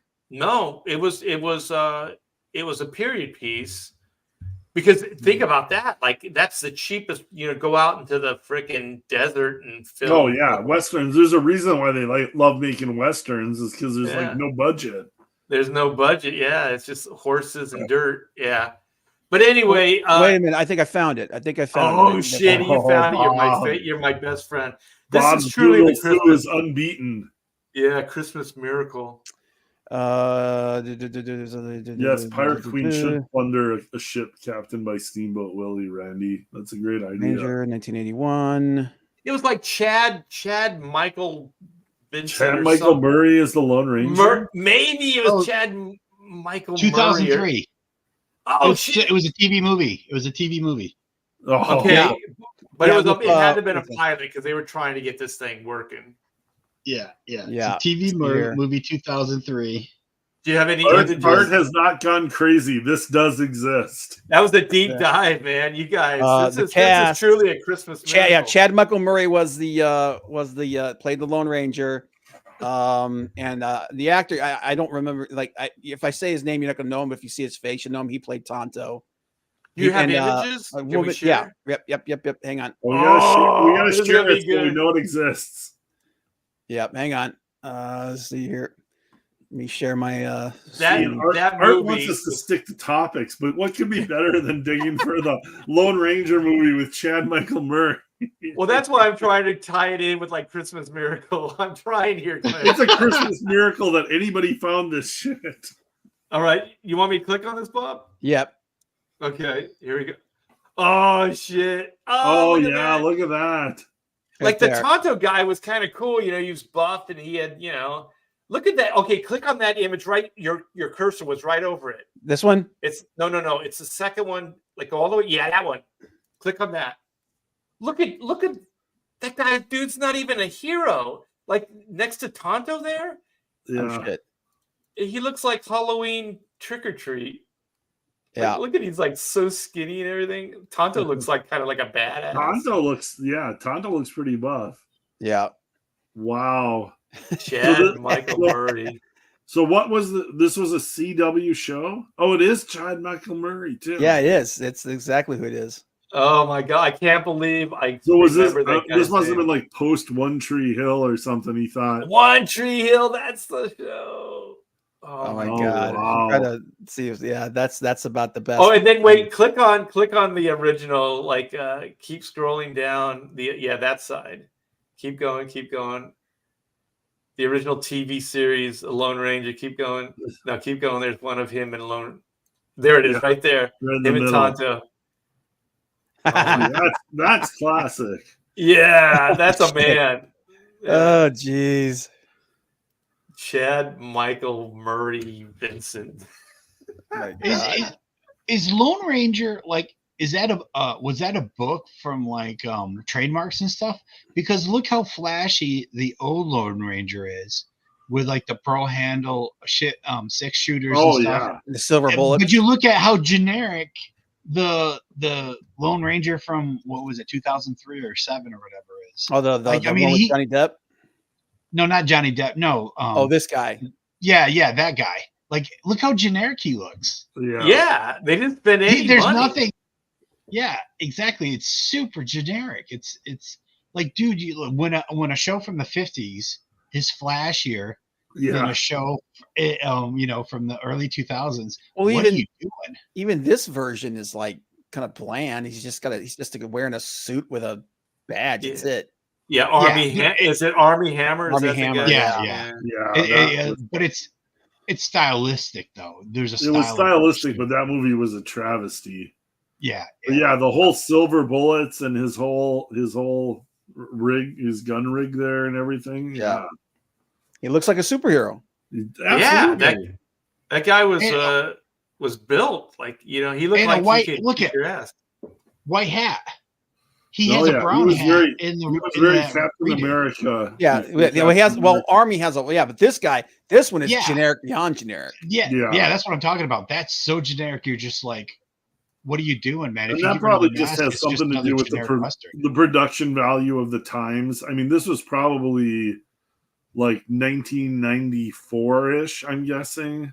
They were trying to just early do something 2000s. It's it was a producer who had a license. It was like a bunch of people that didn't care about the storyline. They had the rights to a license. They had certain actors. It was like, let's just put a show together and try and make some money, kind of thing. Yeah, Lone Ranger. Well, that's film.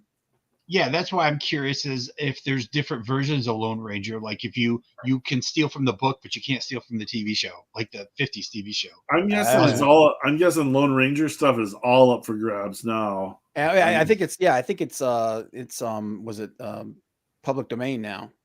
Is it? I don't think it is. Which I don't Lone think Ranger? it It's is. public domain, but like I don't literally, think it if is I wanted public to domain, do, though. there's some of Lone this Ranger stuff public where domain. you could just find the studio, like MGM has a lot of this stuff. And if you want to plunk down some money for the rights, like you could probably do a crowdfunder for Lone Ranger tomorrow. See, some episodes of the Lone Ranger TV series are in the public domain.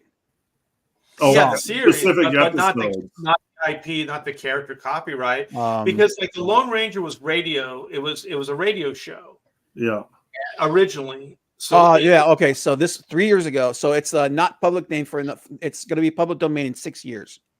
Okay, because I want to say Warner Brothers or Universal owns, because like the Green Hornet is related. He's related to the Lone Ranger. He's like a great grandson or something like that. So they have the same last names, and the Green Hornet was created for the radio as well, because the Lone Ranger was doing so well. The radio people went to the creator and said, "Hey, man, we need something else." And so then the Green Hornet came from that. So it was more of a contemporary mobster kind of version of the Lone Ranger. So like organized crime. A group called ITV Global Entertainment owns the rights, and but the film rights are currently licensed to Lionsgate, but Universal, when they purchased DreamWorks, they gave them a portion of the film rights as well. Oh, so some the TV rights, the publishing right. I'm guessing all the rights are split up between different things. You probably that's what happens to these IPs, and that's why it becomes very hard to make anything. Because like you can't go to this person, you can't go to that person. You have to find all these entities, and everybody has to sign off on it and get paid and stuff. Because I had written a Green Hornet series when I first broke in, like the first 10 years I was in the business, and I pitched it to DC, and they bought it. They were like, yeah, let's do it. You can do it. And so I had my pitch. I had all my designs. I had everything. I was getting ready to move forward on it. And DC couldn't find the rights. Like there were two different entities that owned the rights or said they own the rights. So DC being, who they are, they said like, we're not going to venture into this because this is too crazy. We don't want to get sued. So they just dropped it. And then Now Comics put out, I guess they didn't care. So then they put out their Green Hornet series, which was actually pretty good, after. But I do know that becomes an issue, with a lot of different like film, TV, comics, all that stuff. But let's get back. Let's get back because I got a gallery of Christmas covers I want to show, and I want Clint to explain this one. Yeah. So this is probably my favorite. This is Amazing Spider-Man 166. It's Spidey versus the Lizard and Stegron and Ross Andrew art. That's what we got our tangent off of. Does that show up okay when I move it around? Yeah, it's perfect. But like just these, like just looking at the back, like this just brings you back to collecting comics as a kid. The back covers and stuff. And then look at that interior ad for King Kong. like I saw that and everything. I don't think the movie ever looked anything like that. Nope. But this just reminds me to being like 9 years old and buying comics in like 1979, 1980, and just look at this, the War of the Reptile Man. Look how badass. Just not going on a tangent here.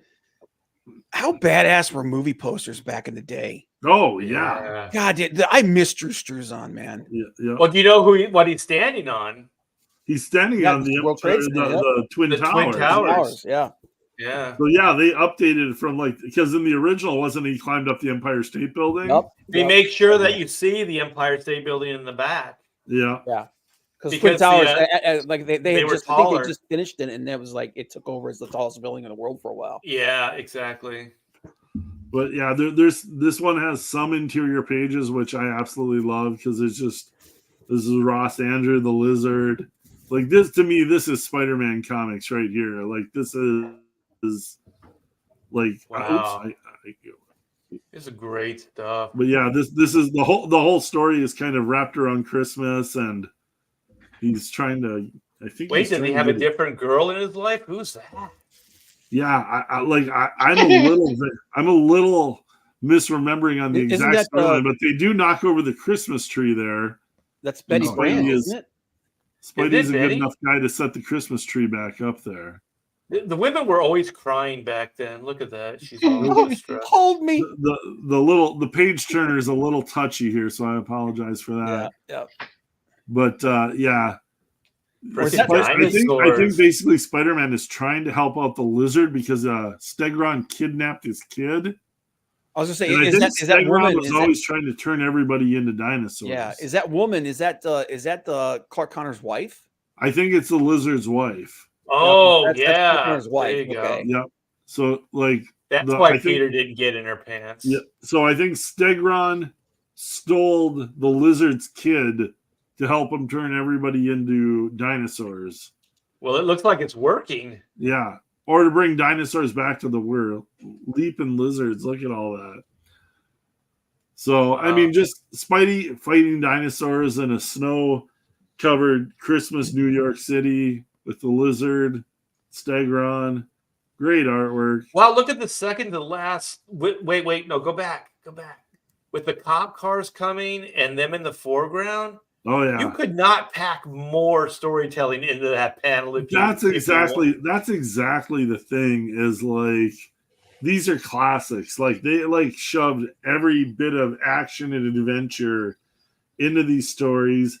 And you know, Spider-Man was always misunderstood by the cops when he's trying to help them out. And it's just so frustrating when you're like 10 years old and it's like, why don't the cops understand Spider-Man's trying to help them? You know?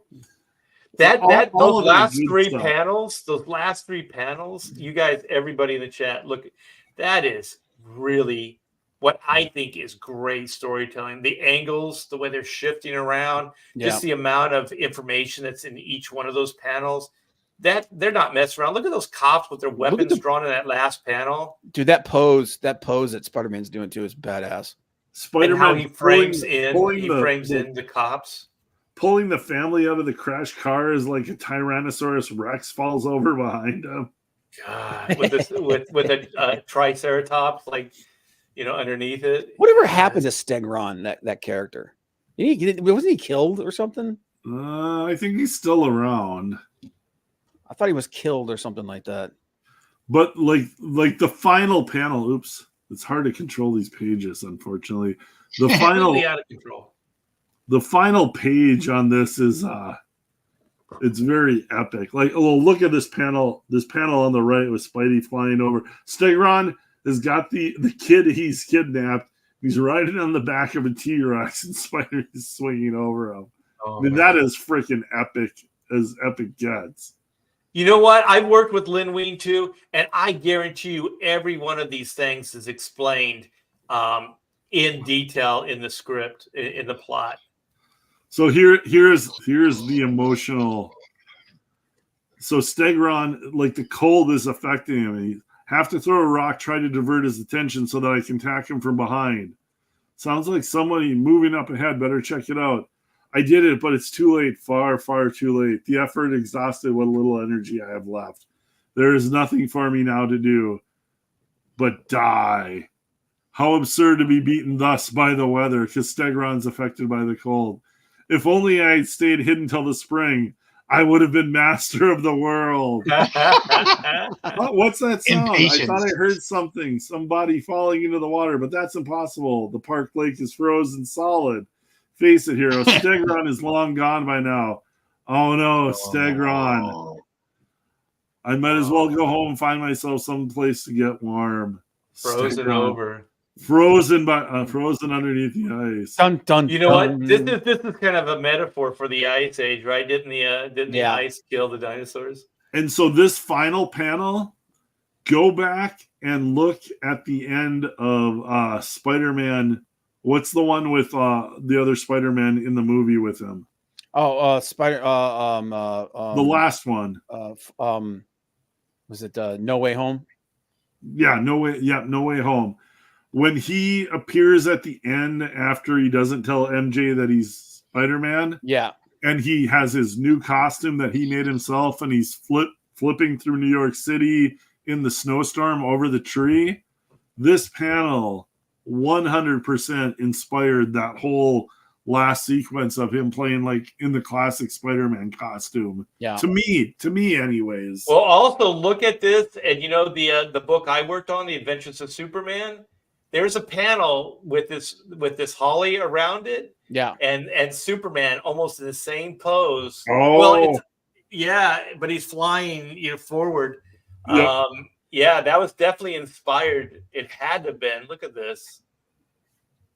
Dan Jurgens popping from the best. Little homage to Ross Andrew and Rockefeller Center. Yeah, this Rockefeller Center. Yeah. Yeah, very cool.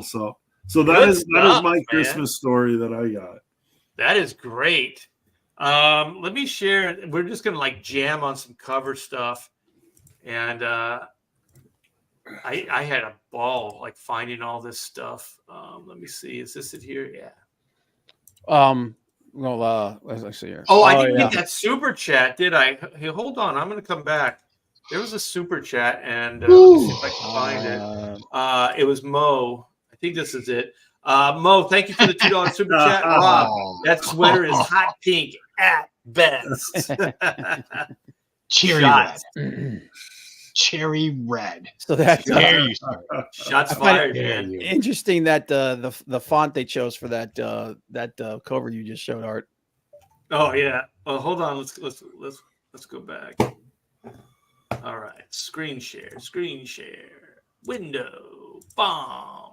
All right. Oh, is it? Why is it kind of? It's kind of metalish, right?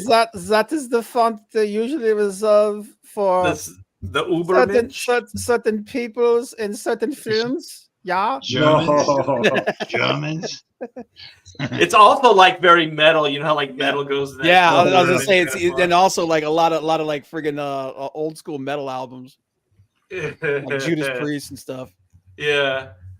This is the stuff I remember as a kid, man. These Dollar Treasury, these things were like well worth the buck, man. Oh yeah. And so like everybody on the cover would have a Christmas story inside. Why do all the heroes look like they're made out of mashed potatoes? They're a little doughy. they're just extra jolly. Look at like the bottom of Superman's rib cage. It's like just above his belt line. Yeah, he's got a really huge like rib cage there. He just had a really big meal. Come on, Clint. This is before artists learned how to draw. He's trying to flex. It was more about the energy and the feeling, man. It wasn't about the anatomy. Yeah, but look at Wonder Girl. That was the best Wonder Girl like costume. She had the ponytail and everything. And the short shorts. Yeah. Okay. A collection of the greatest Christmas tales ever told, featuring the world's mightiest superheroes: Superman, Batman, Shazam, Robin, and the Teen Titans, plus a giant 1975 super calendar, puzzle pages, special superhero Christmas cards. Look at that, all for $1. That's a good deal. Yeah. How many? I buy that for $1. How many shitty Marvel and DC artists are trying to draw in that style right now because they think it's cool and contemporary? Here's the thing, though: how many of them are drawing in that style now, but are failing badly at it because they don't have any kind of energy to them? Yeah. Well, it's cheaper. You can draw faster. All you're doing is drawing. I remember this one, the Super Sons one. Yeah, the DC Rebirth stuff. It's a little low res, but this is actually a pretty cool cover. It's George. What's his name? George's. Oh, what's that, Rob? Art, you worked on the series, right? Super Sons. On Super Sons, yeah. And I worked on. I want to say it was the New 52 Superman as well. Just before Bendis gave everybody the axe. Oh boy. Oh, Bendis coming over did not make a lot of people happy. I think. Oh, dude. No. I was one of those people who's like, look, maybe going to a different company, we'll get like some of that old Bendis back, because I did like his Ultimate Spider-Man run. I did like when he did New Avengers, and then after that's when he went to shit. Yeah. Has he done anything since he came over and did Superman and stuff at DC? I haven't seen his name. He did in 5 or 6 years. He did Legion, and but then how long ago was that? That was like 4 or 5 years ago. But here's the thing: what it is he went over there and he tried to be Mark Miller. He tried to launch it like that Naomi book and a couple other things, and they all like shit the bed. Yeah. Well, they even made that Naomi thing into like a CW TV show, and that flopped about as fast as you could flop. Like almost instantly. So, yeah. Well, now you realize why Bendis did it. But this is pretty cool, because I think this is the newest, most contemporary version of a holiday special I could find. You're probably right. Yeah. So they don't really do these books anymore. Sadly, I think they should try to get back to it. And then this is for Rob Hunter. This is I love the mom. She's like, okay, kids, it's time to meet him. Never Oh, kill a Santa Claus. Never kill a Santa Claus. Wait. So What Santa the Claus heck? dead? How dark is that for Christmas? And So this is is it like a the dead I don't know, Santa man. Claus? I think it's pretty badass. I don't know if it's a dead Santa Claus or if it's a character that's a like Evil Dead It seems who's like in a it's a Santa Claus Santa Claus who costume. got killed and is coming back. Yeah. Art, do you know? I don't know, but all I know is like I'm really digging the Santa's helper chick. It's Death Raider in his Santa outfit. The holiday Yeah. special, Death Those- Raider holiday special.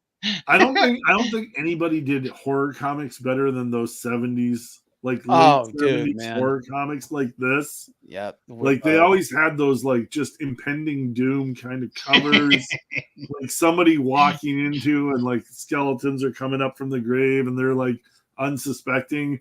Those late 70s horror covers Dude, were just like, epic. Tomb of Dracula and All those was it, classics. Creepy and, Creeper, you know.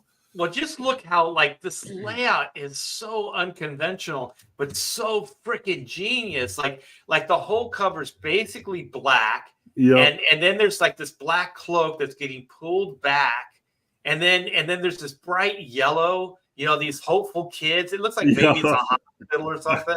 And so like all these kids are coming forward to meet Santa, and then it's like, oh, look what's gonna happen, man. Impending doom. yeah. Yeah, Mm. bad shit is going down. So this Yeah. has got to be 70s, I think. Oh, for sure. That's like 76 to 78, I would think. Yeah. Comics were so much better back They then. were so much better then. Oh my yes. god, just this cover's killer. All right, so even the European that's great. books were getting in Yeah. on the game. Look at like Jesus. Santa. He's got a freaking bullet through his chest. That's horrible. There is no Santa Claus. Face it. There is no Judge Dredd was harsh, man. Man, dude, talk about like books like that awesome crossover. That Batman Judge Dredd book is still one of the best friggin' comics I've ever Is that read. the Bisley? Yeah, the Jenkins Bisley version? one. Yeah. it's God pretty dang, cool. it was awesome, man. That Batmobile in that is killer. Dude. Oh, the painted one? Yeah. The Bisley was it the Batman Judge Dredd where it's Mhm. was it the Judge Death and the Joker, I Yes. think, team up. Yeah. Yep. Kevin You know, the Eastman, only way this his- layout could be better is if the bullet hole was like right through his stomach, his forehead. his forehead. Kevin Eastman's museum. That's when Kevin Eastman still had all of his money. They bought all the pages to the painted edition, the double cover and all Oh, the did interiors. they? Oh man. Mhm. Because I was That's trying to probably buy why a he doesn't have Beasley. all his money anymore. Yeah, I was trying to buy a Beasley page at that time, and I was talking to Hey, the Art. art dealer. Yeah. Share that. Okay, I just want to make one comment before. Yeah. This cover was so freaking hacked out. Like this hand that's holding Santa, it's not even worked out. Yeah. Like these hands are horrible. Like this ink job it almost looks Look at his unfinished. feet, his boots. There's no ground. They're There's freaking dude, that tread, man, you could climb a friggin' mountain with that tread. Okay, Drawing as I'm fast coming as for you, possible. Bob. I'm coming for you. All right. You said you loved that Batmobile. Oh shit! Oh, Beasley. yeah. That is come on, man. That just screams Beasley. It Yep. does not get better than look at Batman in the background there, man, at the top. Nice. Keep flowing, man. Beasley That did an interview talking about the insane deadline for this because he's painting full pages with all the storytelling. Oh, yeah. And he said it was Jeez, insane, man. insane because he pencils and inks the page and then he paints over top of it. Yeah. Yeah. Here's the thing, like this picture isn't really doing it justice. I'm looking at the blown up one of them, man. You can see the brush. Obviously, there's a lot of airbrushing in here too. Yeah, But texture there's and like stuff. there like in that that Oh, there's intake so on the much side work. of it. There's so much detail in there, man. It's Yeah. like Well, there it's was so a badass. Batmobile. Hold on, I'm gonna go grab it. That I do believe this inspired the film version. There's one. I think it was in. Hold on. It was in one like of the Joel Schumacher films, and it's Yeah, it was this the version. skeletal looking one. Yeah. Yeah, it's Oh got yeah, the big back. Mhm. Yeah, yeah, that looks like it. Batmobile. I'm trying to find a I light. think Yeah, they I think they made a someone made a model similar to this this Batmobile. really Yeah. like a real 3-dimensional version of it. Yeah, like it's Well, I'm trying to It find it wouldn't here. surprise me, That especially would with the be Beasley killer. splash like that. Isn't there statues based on the Beasley Batman?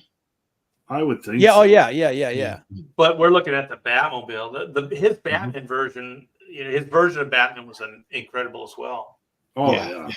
The Batmobile's awesome with the eyes, the headlight eyes and stuff. Yeah, super cool. I like the mysterious Batman. His Batman was he was kind of badass, but he was also mysterious, where he wrapped himself in the cape a lot. Yeah. I dig that version as well. Yeah. So, are you still looking? Should I move on? No, and you then we'll go ahead and come move back? on. I can't find it. Okay. I know it exists, but I just can't find it. That would be killer to see. All that's it. It's the Six Flags one is based on it. Did you find it? Yeah, I found a picture of it. Hang on. Let's see, come here. It's not the same, obviously, but you can see some of the design. Some of the design elements are the same. And here we go. There you go. Oh yeah. Oh, I can see it. Oh Yeah. very much so. Yeah, there's some of the like the intake welds. Like, obviously, they added extra wheels, the whole body shape and the It's like they took that version and the Tim Burton version and smashed Tim them Burton together. version, yeah. Yeah, but you got the swooping wings in the back. Oh, That's cool, man. Yeah, that's pretty badass. Is it for sale? I'm gonna make some more money. Yeah.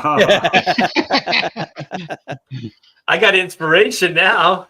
Art's got room in his garage for another Batmobile. So I got one I want to share, Art. I got a okay. Batman a Christmas one. Christmas time is here. It's loaded with Christmas cheer. Cheer. Christmas time is Christmas time. I don't know the words. Something. So this was actually Peanuts characters. Mm-hmm. I thought this was a really I thought this was a really cool like Lee and Bermejo Christmas one, the Batman Noel. It's basically a Christmas Carol done with Batman. Huh. Oh, really? Who's the Christmas? Who's the ghosts? The three ghosts. The first, the Jacob Marley ghost is Jason Todd. Oh, shit. Yeah, like it's basically the cautionary tale, right? He's the one. Yeah, he paid the ultimate price. And Lee Bermejo must have been Jim's favorite for a little while there. Because he had to do a lot of stuff for a while. Yeah, like so he's good basically too. The story is like there's this guy, he's down on his luck, and he basically does a like a drop for the Joker or one of the, I think it's the Joker. He picks up a bag of money and he's gonna do a drop for it. And Batman's like, I'm gonna take this, like I gotta take this guy down. But he finds out that he's got a son with like a bad leg, and he's doing it because he's down on his luck. And then Superman, I think it's like Superman is the ghost of Christmas Present. And through the whole story, like Batman's like he's getting sick, he's got pneumonia. And it's like you think Catwoman is like the ghost of Christmas Past. Superman is the ghost of Christmas Present. He represents the ghost of Christmas Present. Okay. And then the Joker represents the ghost of Christmas Future, because when Superman's Superman takes Batman up and he shows him like this is the world and like these are the people, and telling him what he hears and things, and Batman's like being really pessimistic about it. So he drops him off the Batmobile and then he leaves. Batman goes to get in the Batmobile, and the Batmobile explodes because the Joker booby trapped it. And then the Joker drags him to a graveyard and tosses him into a grave. So it's like mirroring the events of A Christmas Carol. The Christmas Carol, yeah. Okay. And, Okay, so does Bruce Wayne get to see what Gotham would be like without him? without him, yeah, like he's Yeah. That could work. That could work really well in a Batman story. I could see that working very well. yeah, and like Well, he's A Christmas Carol. I have a little bit of problem with Christmas Carol because they kind of do a lot of like Disney-esque, like, oh, it's Mickey's Christmas Carol and all. That is a very dark, deep story. It's not light fare, and I don't like when they neuter it, man, because the message is so freaking, it's soul crushing, and then it kind of becomes uplifting. It is a great cautionary tale story, and there's a version by George C. Scott, and it's when oh my gosh, what was it? The greeting cards card company, Hallmark. when they Hallmark Hall of Fame, they made a movie when they actually did good productions, and they did it with George C. Scott, and it's the best production that's I've the best ever one seen ever, yeah. of A Christmas Carol, and it inspired me to read the book. And my wife and I tried one Christmas.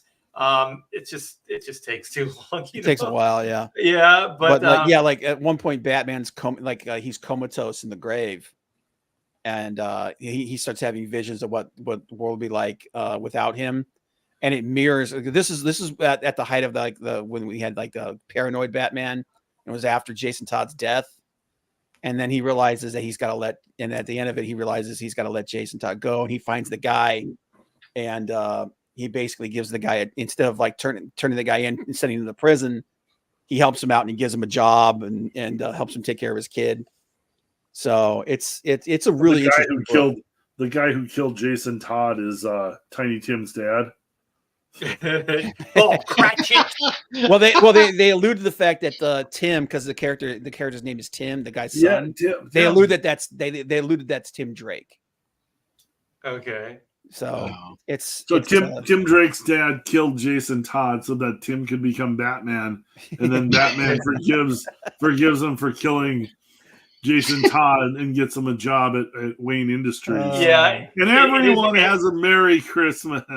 And his name is Bob Cratchit. Yeah, he doubles his income, lets him turn up the heat, and buys it's not really his Christmas fault turkey. that Jason Todd died anyways. It's all those DC fans that voted.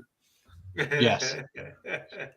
But the thing is, some of you in the chat sorry, killed DC. Jason Todd. That was just a really bad idea. It's already a bad idea to have a kid sidekick. That's already a bad idea. But you know what? Killing him, that is just monumental. It's a great idea. Yeah. What do you mean? Oh, no. You know how many books they sold because of it? They sold so many books killing Jason Todd. I voted. They had to bring him back immediately because as soon as Warner Brothers realized they killed the cash cow, they were like, "How are we going to sell Robin underoos if there's no freaking Robin?"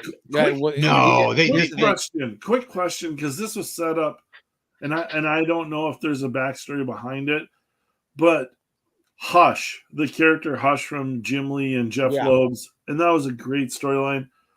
Why wasn't Hush Jason Todd? Why did they switch DC kept it? fighting it. What's that? DC kept fighting it. Jim Lee and Jeff Loeb did interviews talking about Hush. It was and perfect. They said that even though they were breaking records with sales every month, DC was still dragging their feet on what they were going to let him do. The original idea was they wanted it to be Jason Todd. They went and made him the Red Hood right afterwards, and Hush was a cooler character than the Red Hood. Well, that's the thing. The whole idea was they wanted to bring Jason Todd back, and DC was like, "Nah, we don't know, we don't think so." And then when they finally did, they're like, "Well, we're just basically going to do kind of the same thing, but he's going to be the Red Hood now." Yeah, it got very convoluted. It started getting very convoluted. I didn't know that, but that's exactly why it started going off on these weird tangents and stuff. and then just stopped making sense. And then they tried to bring it back around, and it was like, it's too late. You already lost me. So what happens is when Clayface, it's actually Clayface, but when Jason Todd reveals himself, all the fans were like 1,000% on board, and everybody loved it, and that's when DC editorial was like, "Oh shit, okay, maybe we should have done that." Yeah, then it was already too late. Then they, I didn't give a shit. Typical of editorial. Every issue we got to see Jim Lee kicking ass, drawing other. We got to see him drawing Batman, who was awesome, and we got to see him drawing a different villain, like almost every episode. Killer Croc. Every issue. That's just like how Tom McFarlane's Amazing Spider-Man run was too. Like, and that's Jeff Loeb. Yeah, Jeff Loeb. It's like, we're gonna do fan service, man. We're gonna give fans everything. Imagine that, giving fans what they want. This is the only thing what I ever every wanted writer to work on at Marvel DC. That's all I ever wanted to work on, is like, give me a run where we're just going through the Rogues gallery. I never got to do that. I hate Jim Lee's 2 Superman runs because Jeff showed you what to do. And the 2 writers that Jim worked with on the Superman runs had no fucking clue how to write Superman or to give Jim Lee something good to write. They should have had Superman crossover with the Legion of Superheroes, because Jim loved drawing Legion of Superheroes. It was just such obvious, like, softball pitches to hit home runs with, and Jeff knew what he's doing. Jeff knew how to write to an artist, how to give them all like a good story, and then give them all the ground to run with as an artist to make these epic splash pages. I still remember Batman punching out Superman in that double page spread with a kryptonite ring, and Poison Ivy and Catwoman floating around in the background of the story. And it was like gorgeous. Killer Croc, that is like X-Men 275 worthy for Superman and Batman. Like, you guys got it. And like, Jim did 2 Superman runs, and they were both garbage because of the writers. And it just is so frustrating because it was such wasted opportunities. Batman Hush was the last good thing that Jim ever did. Yeah. And you know what I wanted to see? I wanted to see, you remember the splash page when you first see Batman in Hush? And it's kind of like this Frank Miller, Jim Lee like version, and the colors are so perfect. They're kind of grayed down, kind of like Lynn Varley in Dark Knight Returns. It's got that whole vibe, and I'm like, yes. And then somewhere, like, Batman slimmed down and became the Neil Adams Batman during the run, and I was like, no, I want to see that thick Batman. I want to see that dude, in the whole story. If you flip, it was all good, but man, I wanted to see that. Though. Yeah, you could kind of guess what Jim Lee was looking at, the way Batman looked in those issues. Yeah. Because I was like, they don't explain the story. It had to have been just that's how he wanted to draw it at that time. And then, because I don't think editorial said, "Hey Jim, you got to draw more like this." I think Jim just went, he gets on these kicks. Like, that's what he did. Like, if you look at the latest version of they did that, tried to do another Wildstorm revival, and the version of Grifter that they did. He was like this skinny, like, looked like a freaking yoga instructor. The less said about that shit, the better. So, but I'm guessing there was Frank Miller Batman floating around in Jim's desk, and there was Neil Adams Batman floating around, and he was just kind of absorbing it, like an artist. Artists look at other artists and just kind of, and then it flows, and you get what you want, and it can vary. Rob Liefeld specifically talked about how Jim, his greatest strength, and he said Jim's greatest strength is before he starts a series, he goes and he finds who's the best artists on these series. So for Uncanny X-Men, he took Neil Adams and John Byrne. Yeah, Neil Adams and John Byrne, and he'll take those two. He'll absorb those. He's like, he can absorb what they're doing and then do his version of it, and it's like, You notice that when the body type for Batman changed in that story, the villain he was running up against was Talia al Ghul and Ra's al Ghul. Yes, and who's the guy who created Ra's al Ghul? Neil Adams. So Yeah, he probably pulled up Night of the Demon, that graphic novel, and was looking at that, and that's what inspired, and that's what the You guys remember that? Was it a treasury? Was it the treasury where Batman's holding Robin and then in pencil with that grainy like Ra's al Ghul in the background? Yeah.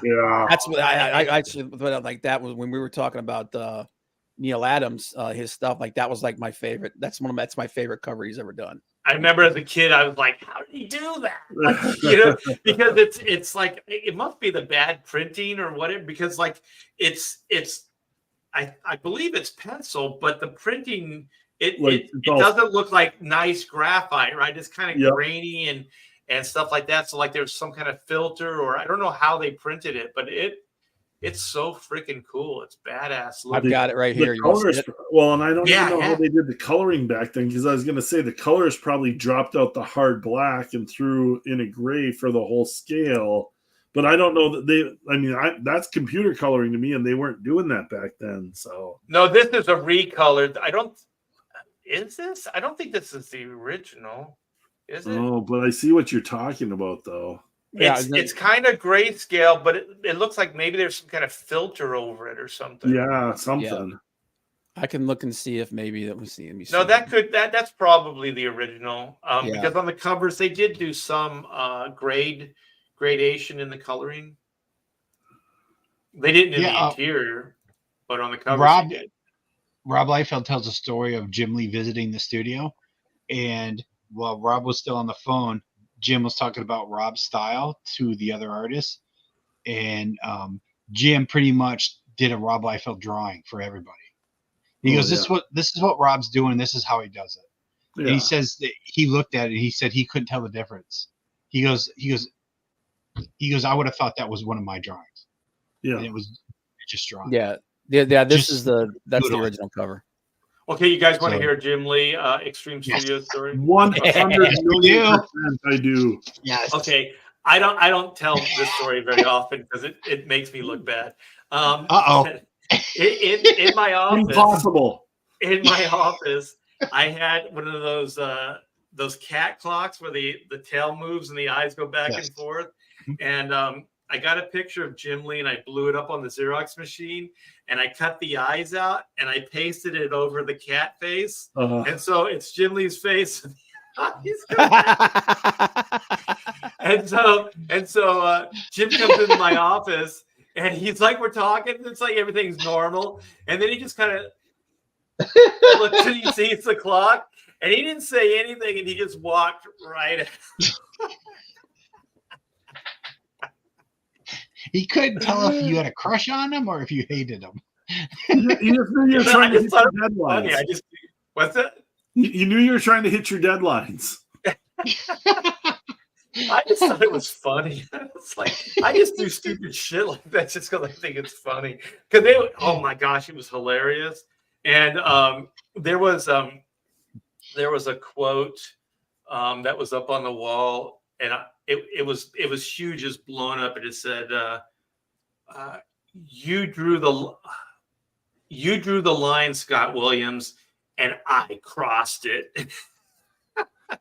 It was like big on the wall. I just did stupid shit in the office, like it's just blown up like this big bold type. And it's just like, "You drew the line, Scott Williams, and I crossed." Art the shit talker, man. Oh my god! Yeah. You want to do one more, man? I'm gonna get into this cover stuff because there's a lot of fun stuff here. So I'm gonna go back, and then maybe if there's time, we'll go and do one more. Here we go. Boom, boom, boom, boom, boom. So do you guys remember the giant superhero holiday grab bag? Oh yeah, nice. Yeah, this is when they went to $1.50, 1975. I never saw this. It's cool. Yeah, look at awesome covers though. Yeah, look at the Hulk. Look at the Hulk, man. He's all like, Cage, man. I'm Santa. Yeah. Merry Christmas, sucker. Look how skinny. I'm gonna chain this tree up.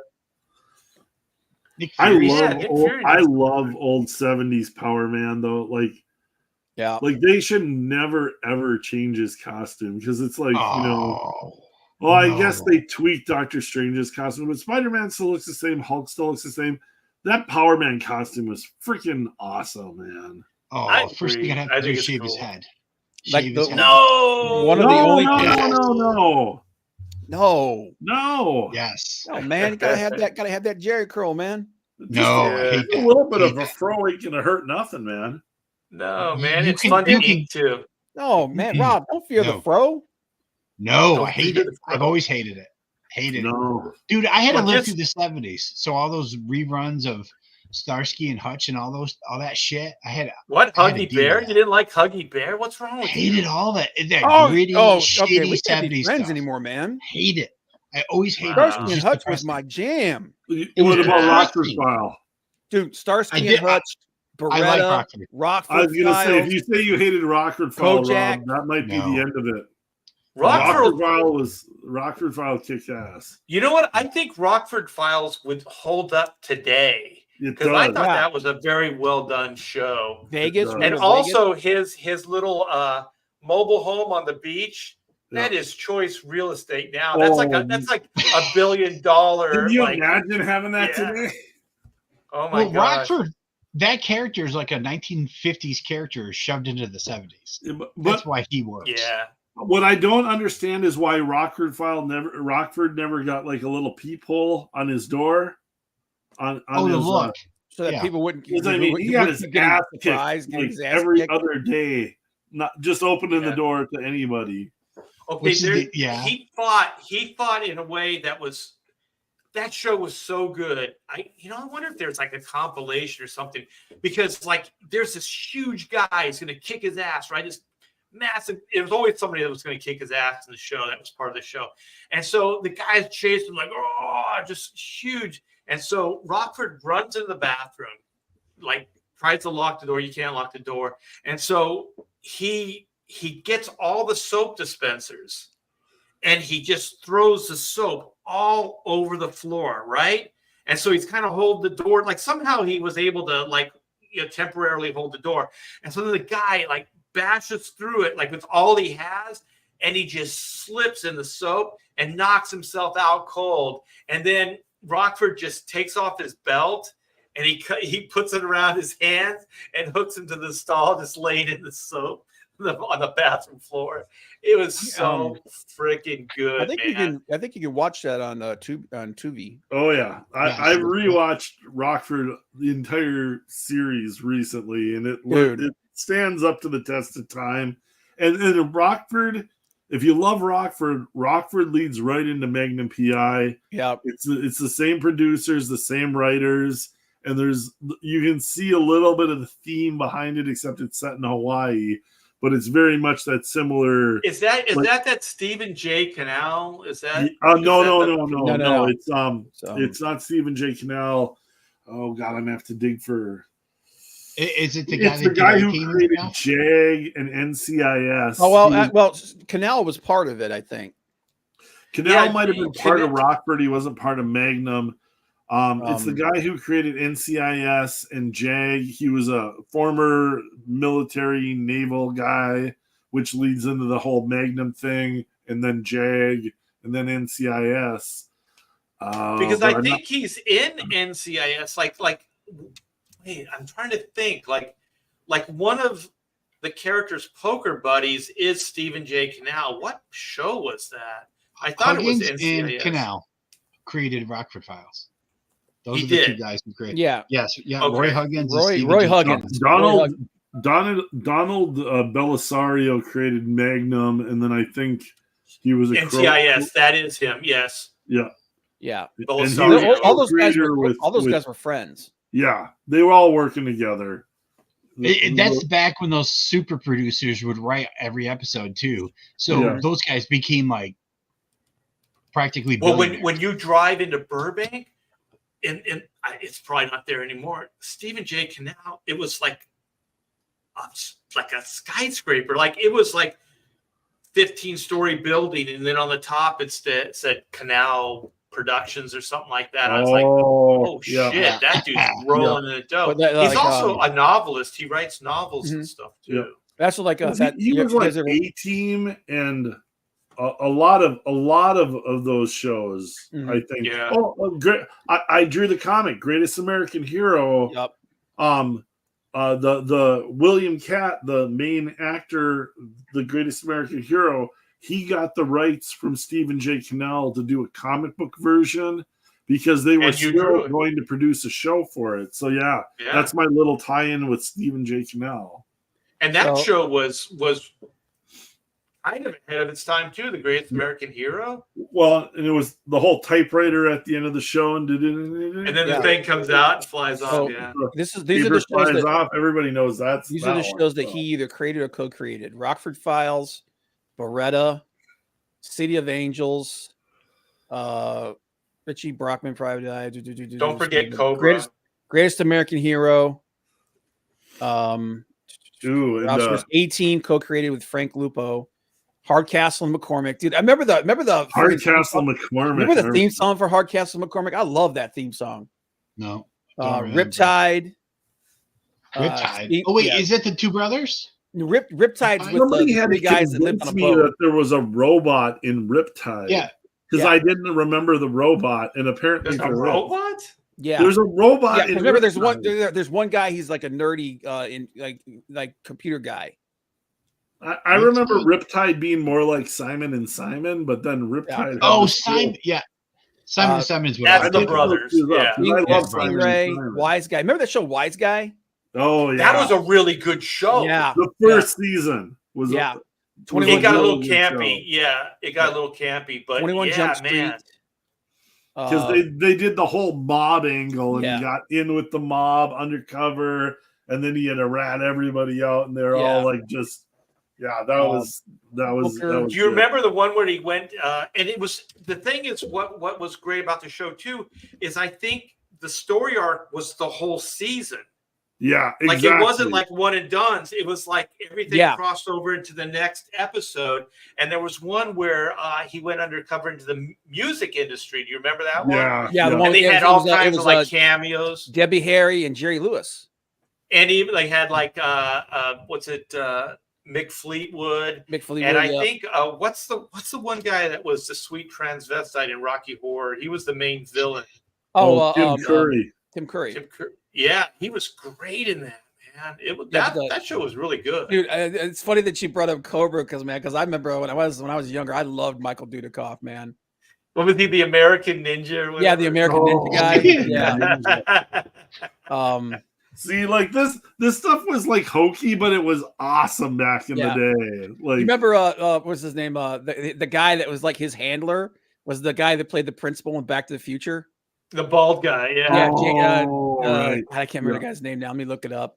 Yeah, but he was like you're talking about from the bald principal. Yeah, he's one of those guys. He was like in a lot of shit. But he was in tons and tons of 80s stuff. Yeah, he was always the authoritarian type of character. You know, always the whip cracker. Yep, but he always played like some hard ass dude. Mm-hmm. But and you kind of barely. It was just his personality because I don't think he was a tall dude. I think he was a small no, he was a little guy. No, he was a small but he just kind of had this presence about him. He had that talk. He talked like this, you know. It's like you're a slacker, McFly. You're a slacker, just like your father. But yeah, it's like I remember. Did you guys ever watch that show? What was it? What was it called? Yeah, that was the producer on the one with the guy headache. from the one with the guy from Firefly. Nathan Fillion. Firefly. Oh, Castle? Yeah, Castle. Mm-hmm. I remember they were always talking like every season they would have an episode where he's playing poker with all these that's the writers, show that I was thinking. And then when Canal died, a new guy came to join it, and they were like, "You're like, no, you can't sit there. That's Canal's seat." That's the show that I was thinking of. Yeah, where they're playing poker. Yeah. And was that in Castle? Was that in Castle? It was on. Yeah, it was they had a little. And so that was probably his last show that he was writing for live before he passed away. Yes, because Castle, like the character, he's a crime novelist. Oh yeah, that makes total sense with Canal. Yeah. And then- Yeah, so but they every- kind of, every- they every kind of blurred season- the reality, Yeah. you know, where there was like real life, like and they were all Alt-right crime, writers. they were all crime drama writers. Yeah. And so everybody Oh, at that's- the poker table were real writers, and then they had that castle character in there. Yeah. See, this is the one time when you've established yourself and you've written for this long and had this many successes. Guess what? Then it's okay to do a self-insert because your fans are going to enjoy it. When Yeah. you're a nobody and like you're getting your first gig writing like Marvel or DC characters, and the only trick you have up your sleeve is do a self-insert right from the get-go, and nobody gives a shit about what you think about, that is inappropriate self-insert. You have to achieve, like you have to have a written history of stuff to like achieve that. And that's why everybody thinks this is garbage when they see these writers just self-insert right away. They have no love of the characters. They have no past history of good writing. The only thing they do is like throw their own like, you know, stuff at people. Well, also if it makes sense, like this made they sense. established. Like it wasn't just like gratuitous just to have it in there. It actually made sense. And you know what? I just want to say this, like us going over all this stuff, this is what black and white is. Black and white is all this stuff we're talking about. You know what I mean? Because that stuff was just great. You know, like just there would be like moonlighting and stuff. There would just be like, oh, it's a private eye, you know, whatever. Or there would be like, they would be spies, or they would be, you know, like an undercover cop, or you know, like what was the Wise guy? This guy's an informer, or whatever they call those, you know. There's the sexual tension between the like two main characters, but they're trying to work together. And moonlighting is a good example for black Heart and to white. Heart. Yeah, Heart to Heart was kind of the Heart to Heart was good for that too. Yeah, definitely. Was the Scarecrow and Mrs. King? Oh yeah, but there was one. Well, there was one with like this. What was the one where they had like she was the undercover, she was the private detective, and he was Remington Steele. That's it. Yeah, he was the Brit. Like, I always think like that was kind of I guess like a reverse twist on it. Yeah, a reverse like twist on it. And then what was great is that guy later became like Bond. So he was Bond. That guy was born to play Bond. I remember watching Remington Steele and be like, man, he'd be a good James Bond. That guy's James Bond. He was supposed actually he was supposed to be James Bond, but the producers for the show wouldn't let him go do it. Oh yeah. Well, he eventually got his way. Yeah, I think one of the Pierce Brosnan 007s was decent. Is it the one with Halle Berry? I can't remember. One of them was good, but he did 3. Did he do 3? I think so. Yeah. Yeah. But I think only one of them. And then there was a Terry Hatcher one that was. Although he did one where there was a media mogul who was going to take over all of the media things. He did. Actually, he did political things. I think he did 4 of them. He did "World Is Not Enough." Wow. Yep. World Never Dies. But Rob will vouch for that whole premise of the James Bond thing with a media mogul taking over all of the media companies to influence geopolitical. Like literally, that's what's going on nowadays. Oh like, they were 20 years ahead of what's happening in the world today, and it's absolutely accurate. Well, I know like one of the weaker villains in the newer ones was the guy that monopolized the water. He was kind of a weak sauce villain in the Daniel Craig. The Craig. Oh, the Daniel Craig ones. Yeah, there was that where they go like South American desert. Yeah. But I thought, like monopolizing water. You know, that's pretty smart villain stuff. Yeah, it's very smart. Yeah. GoldenEye. Pierce Brosnan was in GoldenEye too. Yeah, he was in GoldenEye, Die Another Day, Tomorrow Never Dies, and The World Is Not Enough. So he did 4. Okay, who was the Bond chick in GoldenEye? That was what's her name that played Phoenix. That played Famke Jensen. Yeah. Famke Jensen. She would crush people between her thighs. She was smoking hot. And I- The I World Is like Not Enough all of- had two hotties. It had Charlie Sheen's ex-wife. Oh, Yeah. right. That's right. Denise She was a nuclear physicist. What was her name? Yes. It was like Christmas. Christmas something. Yeah. Christmas. Yeah. The second one he did was Tomorrow Never Dies. That had Michelle Yeoh and Terry Hatcher. Yeah. Terry Yep. Hatcher. That's the media mogul one. Yeah. Yeah. Then there was the one that you're talking about was The World Is Not Enough. That was Denise Richardson and Sophie Marceau. Yeah. Yeah. And they She was purposely she was a smoke show when she was young too. they were What's trying the to get one younger where viewers. the opening scene is like he bungee cords off that dam? Was that GoldenEye? Was that the GoldenEye? No, that's Die Another Day, I think. Die Another No, Day? GoldenEye, because the bad guy, he isn't that when he leaves the bad guy? Oh wait, no, that's he goes the plane off the side of the cliff. Yeah. So And what was the one where it was spy versus spy? That was the Pierce Brosnan, right? Where there was like Agent 005 or something. That's the one. It's who was the guy is that from the one the guy from Lord Lord of the Rings? Yeah, Yeah. that was the guy. Yeah. But he was the other. GoldenEye. He was the other 00. He was a agent. secret bad guy. Yeah, Yeah, and he's- that Yeah, was a good okay, one. that was a my good favorite one. That was my favorite one. Yeah. I thought it was the Holly Berry, but it's the one where it was like spy versus spy. And the only thing is they had like a great premise, they had great actors, but man, that plot could not have been more repetitious. Okay, Oh. Bond gets captured, Bond escapes, Bond gets captured, Bond escapes, Bond escapes. Like it was just like it was the same plot like 3 different times, and then finally a conclusion. But I like that Sean Bean. Yes, thank you. Sean Bean, yeah. Sean Bean's good in everything he does. Yeah, Yeah, he's the real deal. Yep, he sold that movie 100%. And he was a great villain. Yeah, he's And good as a bad guy GoldenEye or had a the good best guy. the best theme song with Tina Turner, right? Golden. Oh, yuck! Don't talk shit about Tina Turner, man.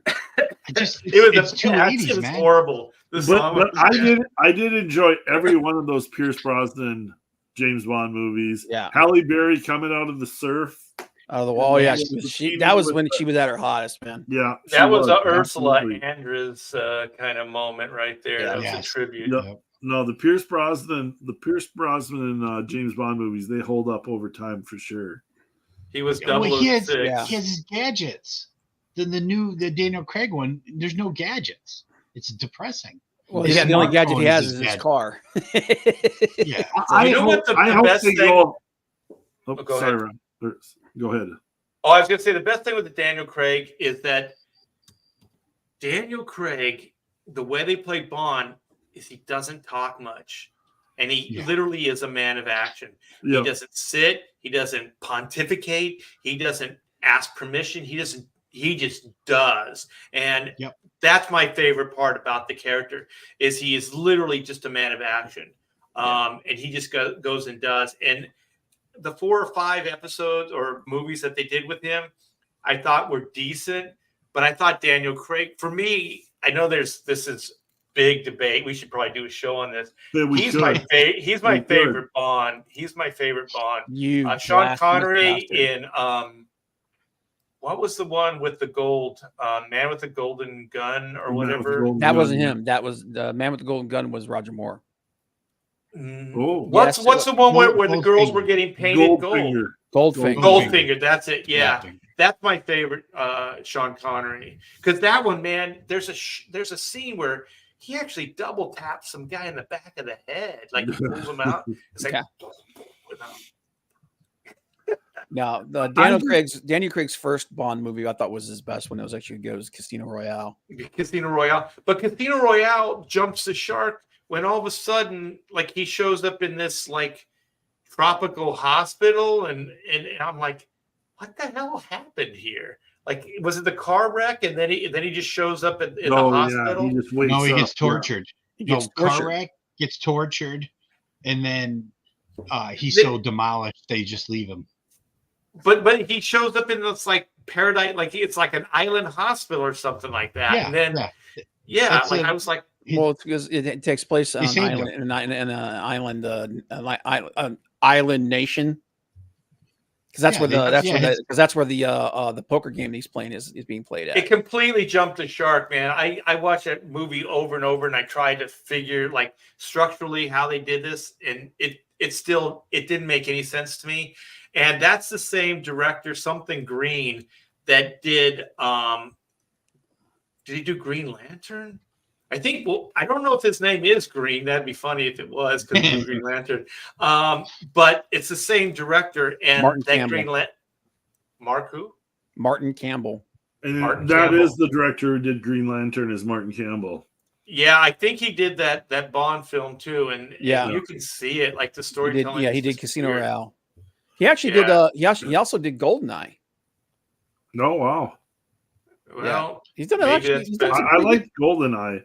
I hope they kind of go back to their roots. I know, like, it's out there, like the producers are like floating all kinds of ideas around the next James Bond.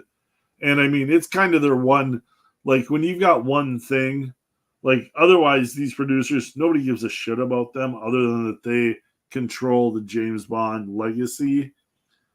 I hope they make the right decisions. You know, like you can go serious, you can go fun, you can go whatever, but like all I really want is like some entertaining James Bond movies that aren't preachy. And I mean, I don't think they know what to do because they've been holding off for so long. They're gonna shit the bed on that. Yeah, I thought the Daniel Craig stuff was if they would have brought more gizmos and gadgets, a little bit more because fun it was to kind it, a of little bit more fun. a little bit more fun. But if it could be like traditional Bond meets like Born Identity, because they were kind of going for a Born Identity feel anyway. Born Identity influenced the Daniel Craig movies heavily. Yeah, big time. And my favorite with the Daniel Craig is like when that the guy that was part of the same. Wait a minute, was it? No, in Born Identity, it was in Born Identity when the guy that was in the same program comes after him, and they're in like the tall grass. Oh yeah, the cornfield. Oh my gosh! Because when those two guys hang out, and then the guy just goes, "Do you get the headaches? Do you get the really bad headaches?" Yeah. He's like, "Yeah." It was never personal. Like those guys were just professional killers. It was never. He never says you shot me, you son of a bitch. He never makes it personal. He goes, "Do you get the headaches?" Like, you know, he knows. Like this is all part of the job. That's good writing, right? And I was like, "Fuck, that's a great scene, man. That's a great scene." And then he just dies. But spoiler alert. Hey, let's get back into some of these covers, and then we'll wrap up the show. Did we go off topic, Art? 20 minutes on James Bond. You know what the best thing is? We went off topic, but we stayed on the tangent topic. Did you notice that? No. Like it didn't go tangent, then tangent, then tangent, then tangent. We're always in the vicinity of something. We're always orbiting around it. Yeah, we were focused. Cats. Yeah, we were. Bob always keeps us on track, no matter what. Bob enabled us this time. I try. Yeah, this is it. So this like I can't talk too much shit because sometimes I'm the one who pushes us off. Shiny objects. No, yes. You already showed this one. Yeah. Okay. All right. Come on, I know man. there's probably new people in the show. Jonah Hex. All right. This one. Look at how casual. Look at how casual Jonah is. In front of the nun and all the kids, Jonah's just got his pistol right up. He's behind the door. They can't see it. And look at the nun smiling, like they're happy with this whole. The look on her face is like, yes. She's like, so are the kids. Star Wars, man, do it. She's gonna eat the children. I like that there's gonna be another dead Santa around here, inferring that there's already one dead Santa like out in the front yard or somewhere. Well, I think I remember reading this, and it's basically the dude in the Santa costume killed the guy that was actually Santa because he's trying to use that to escape or something. Oh, and he's like, "You're gonna go in there and you're gonna get them keys. They're holiday gifts, or I'm gonna blast your face off." Look at Jonah Hex's heels. Look at the heels on that cowboy boot. Cowboy boot. He's wearing the girl cowboy way through the hall there. Oh, he's those only are 5'11", so how dare you? Those are manly cowboy boots. That's a fancy boy for sure. Oh my gosh. He's Jonah Fancy Hex. I just like that it looks like Jonah Hex is looking at the reader, like he's like, you're in on this, right? Yeah. I Yeah, love how should I to blow blow the guy Santa's away? head off. He looks like he's looking at Santa with his bad eye. Don't He's make giving me him the give you stink eye. Yeah. Yeah, my exactly. strong hand. All right. Robo. Well, this was for Rob. Rob already covered this one. Oh, so good. This is Yeah. genius. Randy's Look at like, that he ain't no Santa rawhide face. kid. Santa's face looks great though. Dude, I love when Santa's like, because Santa's like this mean son of a bitch in this that game. nose. And he's like, That let's nose see if is you. impressive. Yeah, he's like, let's see if you deserve that Mr. Machete nickname. And then they just pull out knives and start chopping the shit out of each other. Oh my! What about the God. dog? The dog's like biting the heads off of elves. The and dog's shit. biting people's Elves, heads off and yeah. biting them on their balls. Yeah. So this is, I know Keith Giffen did this a lot. So Keith Giffen plots and then would do layouts for Beasley to go over, and then Alan Grant was the scripter. So I know Yes. Keith Giffen did a lot of plots, and then he would get somebody else to script them. Yep. Is that what is happening here? I think Yeah, so, and Giffen didn't write the plots; he drew them. Mhm. Right. It was like That's what he did with the almost. Justice League with like Kevin Maguire, McGuire and Adam Hughes and those guys, right? He's like he would just God. like do his rough layouts and stuff. He Friggin' did Mi- right. This is Santa Oh. Santa from Miami Vice here.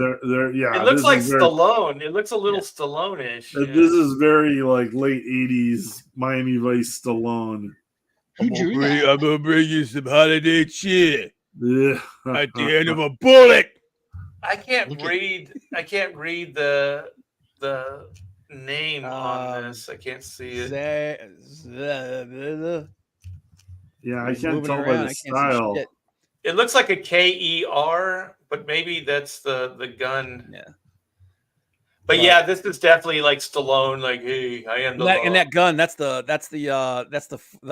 44 Magnum from the Terminator with the laser sight on it. Yes. What a Yeah, I rip like the off. spatter. My I God. like to use the But spatter. anyways, this is like the hardcore like Christmas. You better watch out. Yeah. son. watch out. But look at they even changed the corner symbol. That's pretty cool with Spidey. This is probably when liberals weren't running Marvel Comics. Well, yeah. Dude, they don't still do the little window in the Corner corner box? there, do they? I don't think so. I miss I that. think Dude. so. Remember Marvel. it was just the head when John Burns started doing it was just the heads. John Byrne She-Hulk. Yeah. God, I love Adams John would do Byrne. doodles. He would do different characters in the boxes. Mhm. There's a lot of Oh. original art, cover art that has original little drawings for the box that it didn't make it to the cover. Yeah. I love everything John Byrne does. I heard Art would draw a lot of penises in that corner box. And then- I have a story, but I'm not going to tell it. Oh, no. no! Oh. Someday I want to hear all your stories behind the scenes, Art. It involves a fire hydrant. You're that gonna might start, look you're like gonna something else. start a new stream called Who Wants to hear story time with Art Bear. Who wants to get blacklisted first? Yeah. Yeah. Everybody in the chat loses their job. You know, That's how bad it is. it's all so bad. All But right. I like this. This is like, you Yeah. know, it's like this man is Nick St. Christopher TM. He's here to help She-Hulk TM convict the most maniacal serial killer in New York City. See, he's the worst or the world's greatest detective. You're kidding, right? That's a crazy story. Yeah, it's madness, but it's great. Yeah, I like all the TMs. This See- is see- unfortunately what the She-Hulk TV show thought why they could do all the shit. This is what they thought they were doing, and then it's like, no, what you're Yeah. doing was just a bunch of You, cringy and shit. I mean, like, I don't think it's been officially announced, but that is over. yeah, Yeah. it's pretty Like, much. She-Hulk season 2 is not happening. That No, Tatiana Maslany girl, she came out against Bob Iger, like Yep. ripping on not understanding what the creative staff was going through. Like, you're not saying a word like that unless the show has been canceled and panned. Like their budget was too high, and like they brought nothing in, so She-Hulk is done. $100 million MCU. an episode. No. Yeah. No way. And also the weird it was thing only is 20 like, minutes. yeah, 22 minutes yeah. long. But like Bob Iger is still a powerful dude. Like you just don't bite the hand that feeds. No. You know what I mean? Like it's I'm just sorry. so stupid. Well, and like she would have never said anything unless all that was already canceled. I think the only reason she came out and said anything is because she was already done. It was 225. Disney- It was 225 million. So it was 25 million an episode. Wow. Oh. It was like for Jesus, that? dude. They spent almost as much on that TV show as they did one of the friggin' major releases. Yeah, and Disney Plus is going down the tubes faster Yeah, than you can they're see. they've They're already saying- combined Hulu and Disney Plus. They're going to Well, they're combine saying that by in a the end year. of 2024 that there may be no Disney Plus. So Yeah, I think the end isn't near for Disney Plus. giggity. So this is when Disney or DC actually had some cojones too. Look at this. Yeah. That is You can only great. watch Endgame so many times on Disney Plus. You know? This After is that, you're like, for- wait, why do I have Disney Plus for? This Yeah, look is at that. for That you, looks great. Clint. That looks great. Those boobs need to be bigger. That's a cover I can get behind, though. Elvira's House of Mystery presents Elvira's Haunted Holidays. Nice. And then I want Look at where Oh. Santa's hand is. They stole that cover from my Pirate Queen cover 20 years early. Oh, those bastards. I can't read Oh, it. Are what's these this? real words? New items aren't even for words. Xmas. Articles. Some of it's just Liner. just It's just gibberish. gibberish. Yeah, Bert. shoes, New items. for articles. On my Liner. Pirate Queen cover, she wants a new warp drive and a Millennium Falcon. Blah, blah, blah. Oh, this is Jose Garcia Lopez. No wonder Yeah. this Is it? Oh, Yeah, I was trying to figure out who did this. You look at the brushwork, man. Yeah, that makes look at sense. that. Yeah. Oh, Even yeah. the- The little the elf in looks the cool. corner, when you look at his eyes and his nose, that's Jose. Yeah. Is that brush or is that pen nib? It looks really rough, like it's pen nib. It might, I don't know. you know what? Look at that. It That might rendering be, is it might rough. be just like you just like looking like kind of like a scratch thing. Yeah. Yeah. I'm not going to argue with the Inkmeister. Yeah, like look at the inks on her belt, like her corset or whatever, by her waist. Yeah. Look at that. Look how wobbly those lines are. That's him just speed throughing with a pen nib. Yeah, Right, but Art? this is freaking amazing. This is Look a at that. great I like Santa. drawing. hair. That hair's awesome. Yeah. Santa's costume looks great. Look at Yeah, that. there's Look at those nothing- folds. There's nothing bad about this. Okay, let's move Just the pose, just throwing that chick on his lap with the leg over the leg, and just the natural, the way everything like looks natural. This is something else. in the chimney. Just It's shoving like- Santa's stomach. Suck it in, round boy. You're going down. on. This is Fantastic. my favorite one that I found. Look at how happy Superman is. Superman's get in there, fatty. It's like one way or the other, you're going through this thing. It's Santa's erection that's getting in the way, not his No. belly. Oh, stop. Look at even the doll is like, what's going on? It's like Ho ho ho, Santa, get your ass in there. it's like pushing it through a wood chipper. That's crazy. You know what? If I inked this, I would have embellished a little bit. I would have some of these like bricks, like cracking. Cracking. Oh Yeah. yeah, Like, pushing out. yeah. I'd have a little blood running out of his nose. No, No, God. Jesus, Rob. Santa's- This Santa, I one thought you were is indestructible. classic. This is classic, man. Captain Marvel Adventures. This is just a great, like, just composition. Is this this is Fawcett Comics, right? Is this that Largest CC circulation Bad of Guy? any comic, magazine. Yes. See, now Is this this is DC back? where I'd want to be Santa's helper, and I would want to be writing on the back of Mary Marvel. Oh, dude, She's a she's child. like 14 Look in at that her. picture, Dude, dude. she She's looks like 18. 11. She's 18. 11 there. It's That probably, does not Mary look like an Marvel. 18-year-old kid. probably 18. Mary Marvel Yeah, in the Clint, movie? probably 18. Smoking. Yeah. Hey, Clint, the heart wants what the heart wants, right? You're 18. sick, Clint. 18. I'm And swearing. life by to 18. go. And The life movie to go. Mary Marvel. The movie. This is Mary. just a Yeah, great the movie, fun. Mary. That we all want to be riding on the back of the movie Mary Marvel. She's Oh, my she's God. confusingly hot for that movie. You're like, why is Oh she my in this goodness, movie? that's kind of what I still have in my head. Is Oh my good God. lord, It's that just was- that. Yeah. They Yeah, should I have would made a like Mary to be Marvel rescued movie. by her. Yes. Yeah, they should have scrapped the Captain Marvel movie. Just made Mary Marvel in that black costume. Yeah, Okay. Billy like- Bunny. And, Yeah, I'm like, shouldn't Looney Tunes should have sued these guys? Like, this is Billy Bunny's Christmas Follies or Frolic. What is that? Oh, Frolics? frolics. Frolics. He's frolicking in the Phallic. snow. Like Phallic. frolicking art. Phallic. Good Lord, Yeah. Felix, what are you doing, Bunny? I can't believe Billy Bunny didn't take off better than this. Yeah. And Billy Well, Bunny's got the I crazy want to know eyes. who's so cheap that when they get a hole in their umbrella, they put they sew a patch into their umbrella. You That's know the what? It was a depression. different Instead time. of The just whole, getting that's a the old new hobo umbrella. thing, man. Yeah, it's the depression, Clint. There's the stores didn't have Yeah, umbrellas, so you you had to patch insensitive them. bastard. Yeah. Yeah, it was a Jesus. different. And then Read this a in book. I got Yeah, no time in for those poor contrast- people. In contrast, better. we have. Oh gosh. No, they literally said Bugs during Bunny the depression, funnies. people was had this- money. There was nothing to buy. That's how bad things were. Stores were empty. You- Yeah. people had money. Clint. Is this what like was this? This looks like one of those digests. Remember, like the Yeah. the big thick black and white digest that they would have. Yeah, when I was looking through, Dell had a ton of these like painted cover, like Looney Tunes and Harvey Toon books and stuff.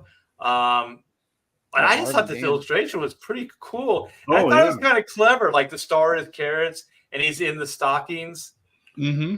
especially in contrast to Billy Bunny. Should You have got taken that Elmer left Fudd, handed you out. got Porky Pig, you got Sylvester. I don't know the female pig though. That's Petunia Pig. Petunia. Petunia Pig. Oh, and then yeah, Bugs Bunny is standing in the stockings over the fireplace. Yeah, baby. That's That's how you sweet. do it.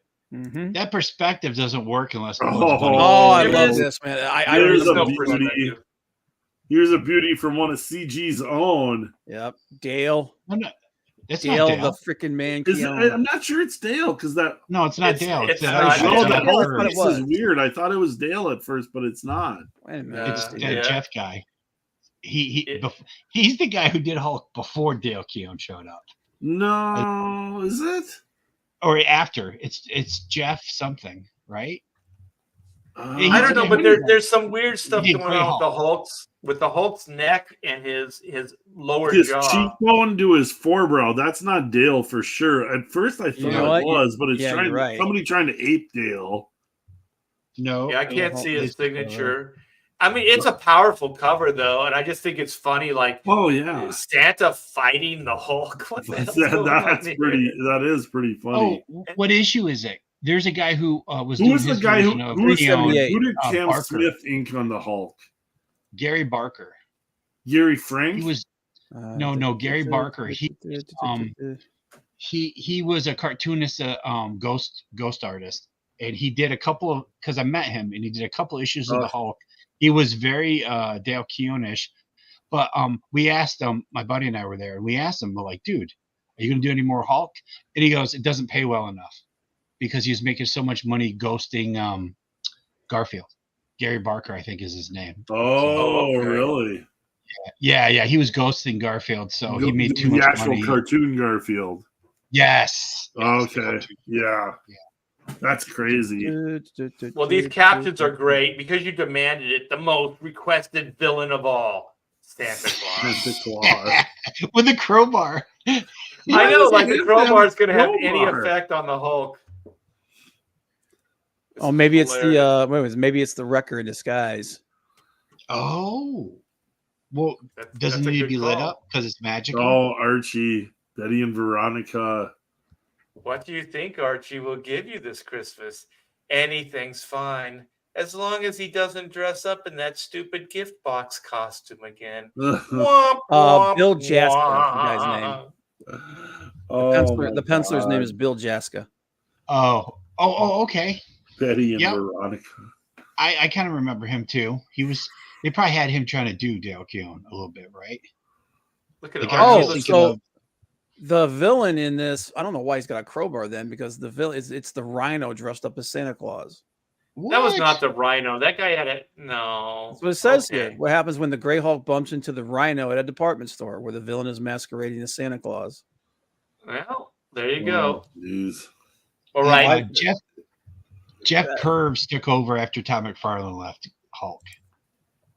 So Peter All right, then David. the next. This is for Rob. Oh, Jesus. Why? I don't even read horror comics. Why do you keep saying it? This is a dark dude. You got the Well, I'm Christmas tree in the dark. foreground. Look at that axe. You got somebody shipped the coffin to her.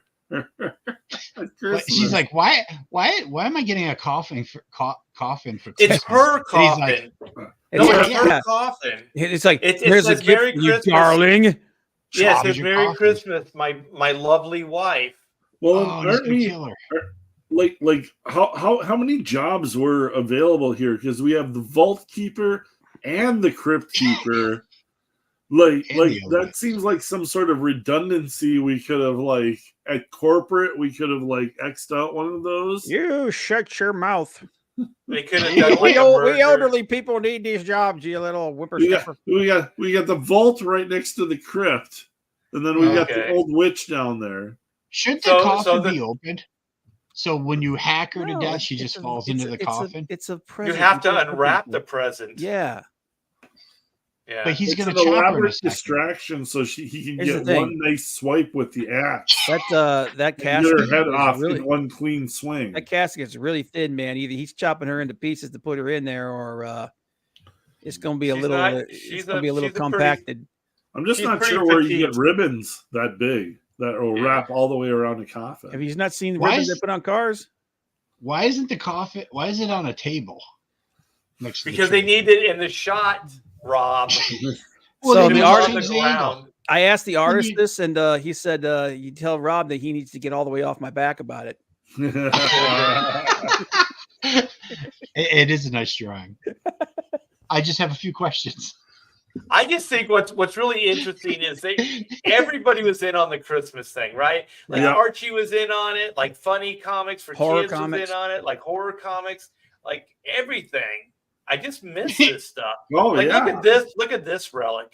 Oh, comics cavalcade. Good lord, man! Putting in presents right through the window. Yeah, but Or look how they're stealing. sweet. We didn't we Oh, didn't God, understand Rob. like Stealing perspective. presents. We didn't understand Wonder Woman. perspective at all. No. But we just draw people. Those Okay. superheroes are stealing presents. Let's take this image into consideration, okay? Three-dimensional The wall windows. plaster is falling off. Yeah. Yeah. The shade is ripped. This is a poor kid that they are giving a Christmas to. Or they're taking They're his shit. stealing from a poor kid, taking his stuff. The kid didn't have anything. He's Yeah, poor. Wonder Woman, the Flash, and Green Lantern are bringing in presents. It's snowing. Look at there's outside. holes in his sheets and his blankets for goodness. Hey, sake. look, Santa. he's got the Again, hobo they had patch all on these his. patches to Yeah. sew on. He's got the hobo Santa patch on his, brought on the his, on his blanket. Santa Guys are brought the horrible. presents. The superheroes are stealing the presents before he Oh, wakes up. Rob. I wish I Santa could just go dropped back that real shit off. quick and bounce you from this live stream. Oh, that hurts my feelings. But the Comic kid still does have a cavalcade. Christmas tree at 18 least. cents. I think they brought the tree too. Oh yeah, you're probably right. Okay. It's Christmas So then magic. there's this. Santa. There's a whole line of books called Santa's Christmas Comics. This is 1952. This is 25 crazy. cents for 100 pages. 100 pages, you guys. Look at this. Wow. That's a good deal. In the day, you could have had this comic for 25 cents. That's money. I well like the spent. drawing. Yeah, it's really innocent. It's cute. Yeah, I Yeah. like it. Okay, so then we're back to Marvel. I want to ask you guys: is this John Byrne? This is a What If Christmas No. special. No. Wait, isn't it? Look at that Oh. Captain America. Look at that. He's doing a weird thing. I know what you're talking about. Oh, it might What's it say? be. It is. Look It on the might side. be. It's a He's just bad being- resolution, but it looks like John Byrne. It does look like John Byrne. What Yeah, is he's just what being is it? silly. Weird Is it cartoony version of Christmas himself. special issue 10? Milk Yeah. and cookies for Santa. Oh, Yeah, so look at that. she's milk and he's cookies. Yeah, yeah. Oh. And look at the milkers. Yeah, look at the cow. Look at the cow. Well, look at the way the hands. Yeah, that's John Byrne. The way the waist and that's definitely John Byrne. milk and cookies. That's weird. Why does he have to give him those is the weird weird ears? one. Those ears are weird. He's almost cool looking if you They're got rid of those cookie ears. They're cookie. Yeah. Those They're are half a chocolate cookie. chips. Are those chocolate chips or raisins all over 'em? Yeah. Ew. They're dates. Scroll back up that's again. even Look worse. at the title. It's amazing. It's amazing how great John Byrne was, but then how sometimes he would just do weird ass shit that wasn't that awesome. I would put this up there with that. Oh, Like, I he's not hate worried this about his cover. I brand. think this cover is Some awesome. of the weird stuff he did in like Next Men and stuff. Yeah, Like- yeah. Like John was awesome, but then he would do some weird stuff. Okay, this is my Yeah. favorite. Okay, look at where I think he just got bored. pushing up. Yeah, Yep. Captain America's pushing up the board, but look Yep. at how the wrinkles on her leg and Oh yeah. that's it. Yep. I love this. I think it's great. I hate you guys. I think It is John Byrne. Oh, Hey, it's Art, for how sure fast John This is Byrne. definitely Yeah, Byrne. Yeah. that's John Yeah. Byrne. Yeah. How fast was John drawing? How fast can Oh, John God. draw? He did that in like 2 hours. Yeah. Yeah, so he doesn't care. Yeah. You do that in 2 hours and you get your cover rate. John Byrne could draw a comic in like 5 days. Oh, Okay, man. this guy What did a not. stud. We got to find out this artist. This thing is Oh. really brilliantly drawn. It's low res, but look at the backgrounds, like all the sky and I want to say Neil Adams just because of that guy's hand coming out towards us at the bottom. What one is this again? this is Teen Titans 13. Okay. I think there's a guy, Carrie Andrews, or I can't remember the guy's name. Yeah, But I look like at the Christmas figure tree work. shape. A It's really Christmas cool. happening. Yeah. No, it's like very dramatic layout. And Penciler Nick Cardy. Nick Cardy, that's Oh, it. Yeah. Nick Yeah. Cardy, That- that's super old. He also school. inked it. He inked himself. Yeah, he's Oh, really, wow. really good. Looks a lot better for the time. A Christmas gift for you, Mr. Big. No humbug. This, Mr. Scrooge. What? Mr. What? Scrooge. I'm not sure that makes any Scaroonge. sense. Scaroonge. Yeah, actually, Chuck Gibson in the chat, he got it first. He said that's Nick Cardy.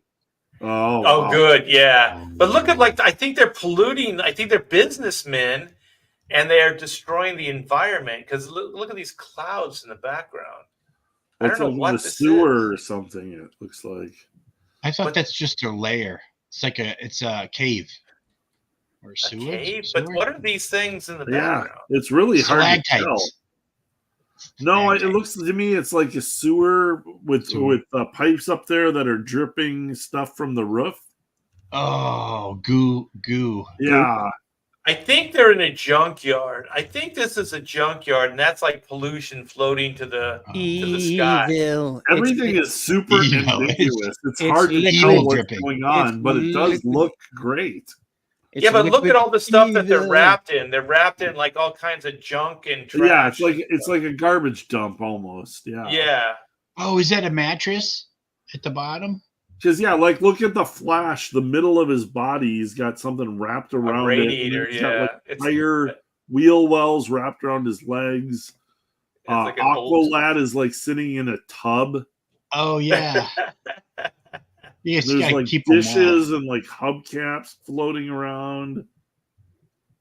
Yeah, it's like some sort of garbage dump theme. warm.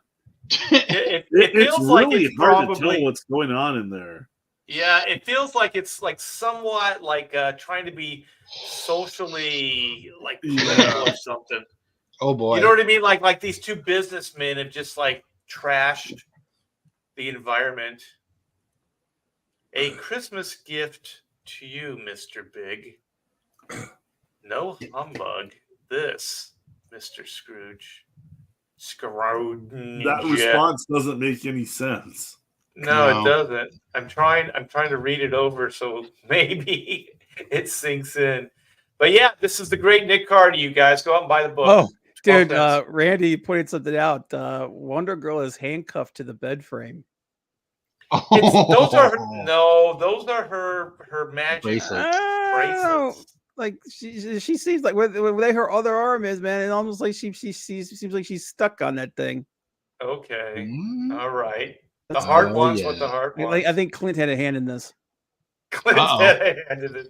All right, this is like uber corny. Look at this. This is nuts. Oh Oh my Someone God. I turned wouldn't- them into I wouldn't even- toys. my god. I wouldn't even pay 10 cents for this.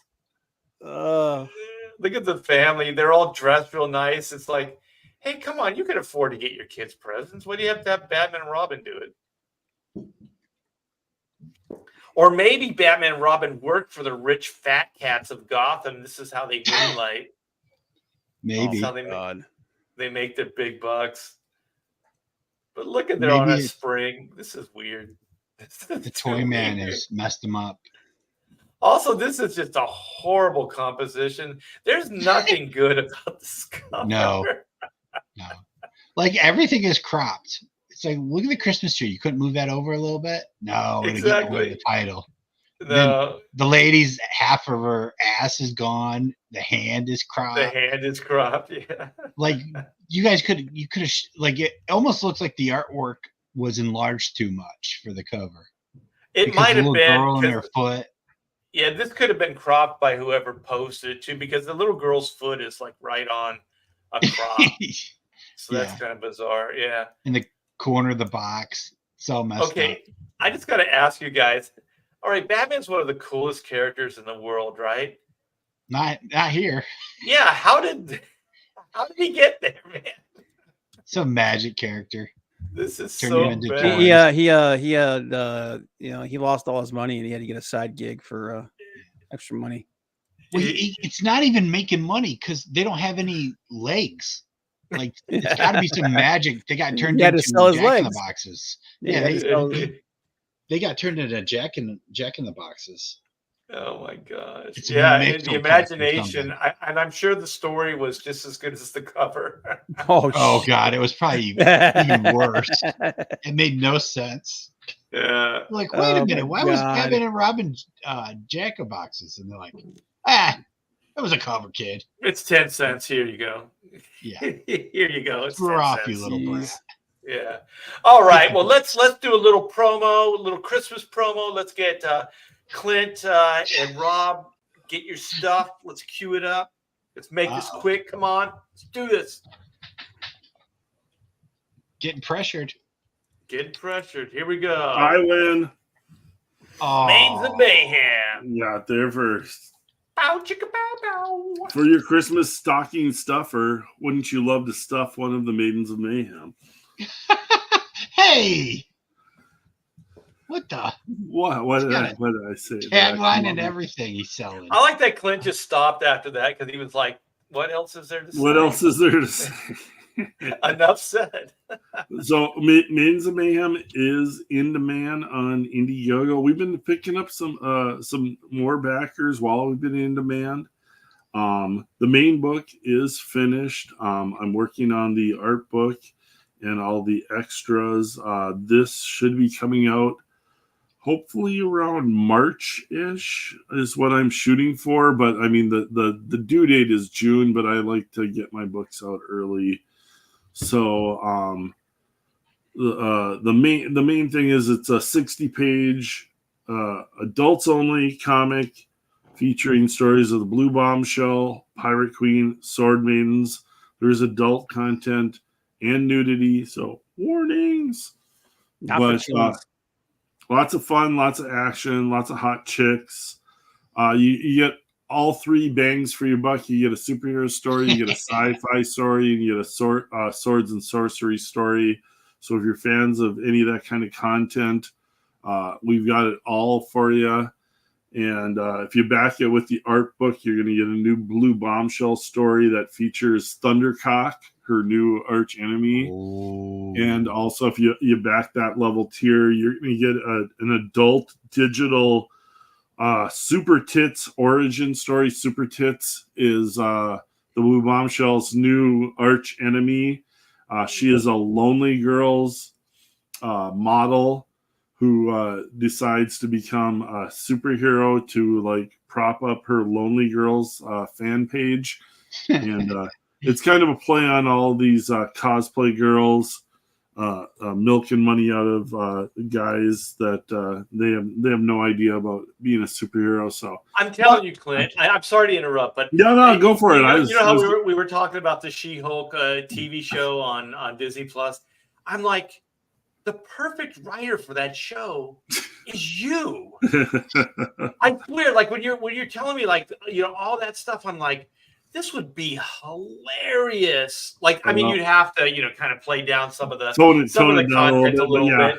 But I think, like, God, that would be so freaking funny. I'm playing it for fun, and it's my own indie comic, so like I can play all the jokes out to the hilt. I don't have to water stuff down for any blue balls. There's, and the thing is when I tell people the idea about this comic, everybody's got fun ideas, because it plays into locker room humor, like the stuff that used to be prevalent for us, I say it's American Pie for superhero comics. You can't even do those kind of American Pie movies anymore.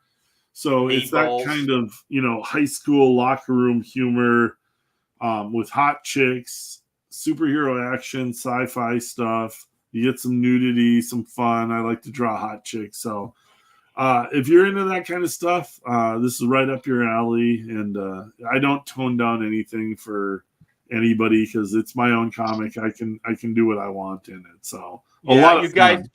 check out Maids of Mayhem.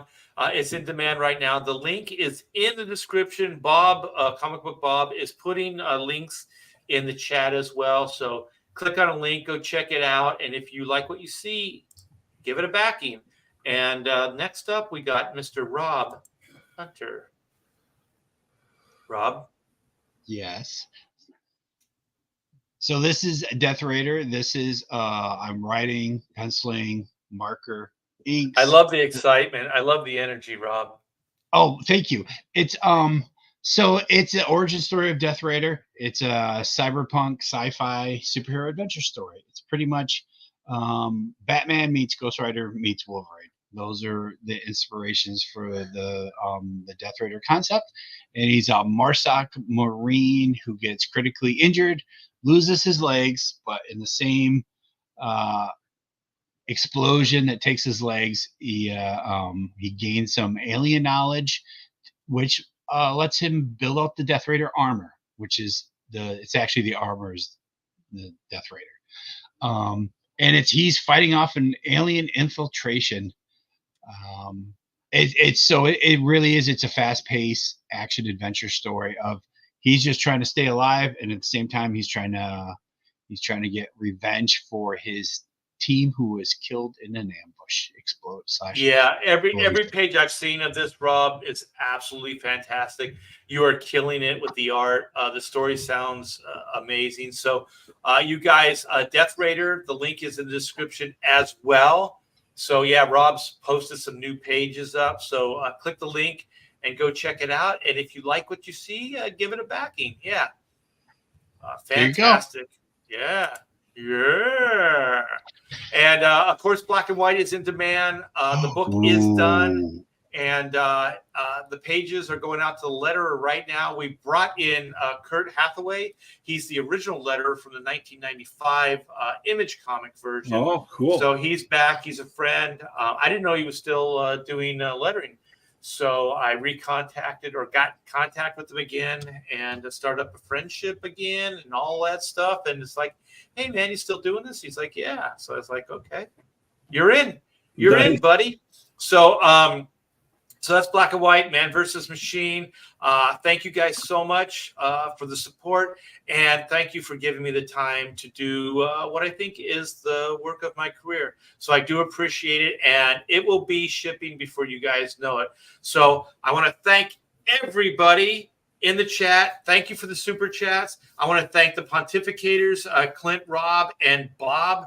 You guys are the best. I don't know what happened to Todd. Todd's always here. He was in the chat. Like, why aren't you on the show? Oh, weird. Yeah, He's not into it. He's not into it. He's not into it. Nah, not anymore. But yeah, I want to thank you guys again, and also Merry Christmas. Merry Christmas. I hope you have a wonderful day, and the season is just, it's perfect. Boy. It's wonderful. It's wonderful. Yeah. It's strictly wonderful. Even though Clint has not gotten any snow yet. No snow. Look at it. Look at how happy he is. I'm extremely happy. Extremely Why is it happy. so cloudy, Clint? It's so cloudy there. My own Christmas miracle, and it's like all. No, all that is like Clint's chain smoking now, so that's like a smoke-filled room. It's just smoke around here. He's got the fog machine going while you live stream. Yeah, I'm keeping it. I look good in this hazy light, It's like I'll take whatever kind of filters. All the pretty girls put the filters on them. I need some of those filters to like thin out the double neck jowls that are, the beard can only hide so much. All right, Bob. The green light. In the immortal words of Citizen Ronan, Merry Christmas, you filthy animals. Yeah. Hey, Bob, do you have a parting shot? Don't eat yellow snow, man. I got I'm tired. Always good advice. That is good advice. All right, you guys. Merry Christmas to all, and to all a good live stream. Take care.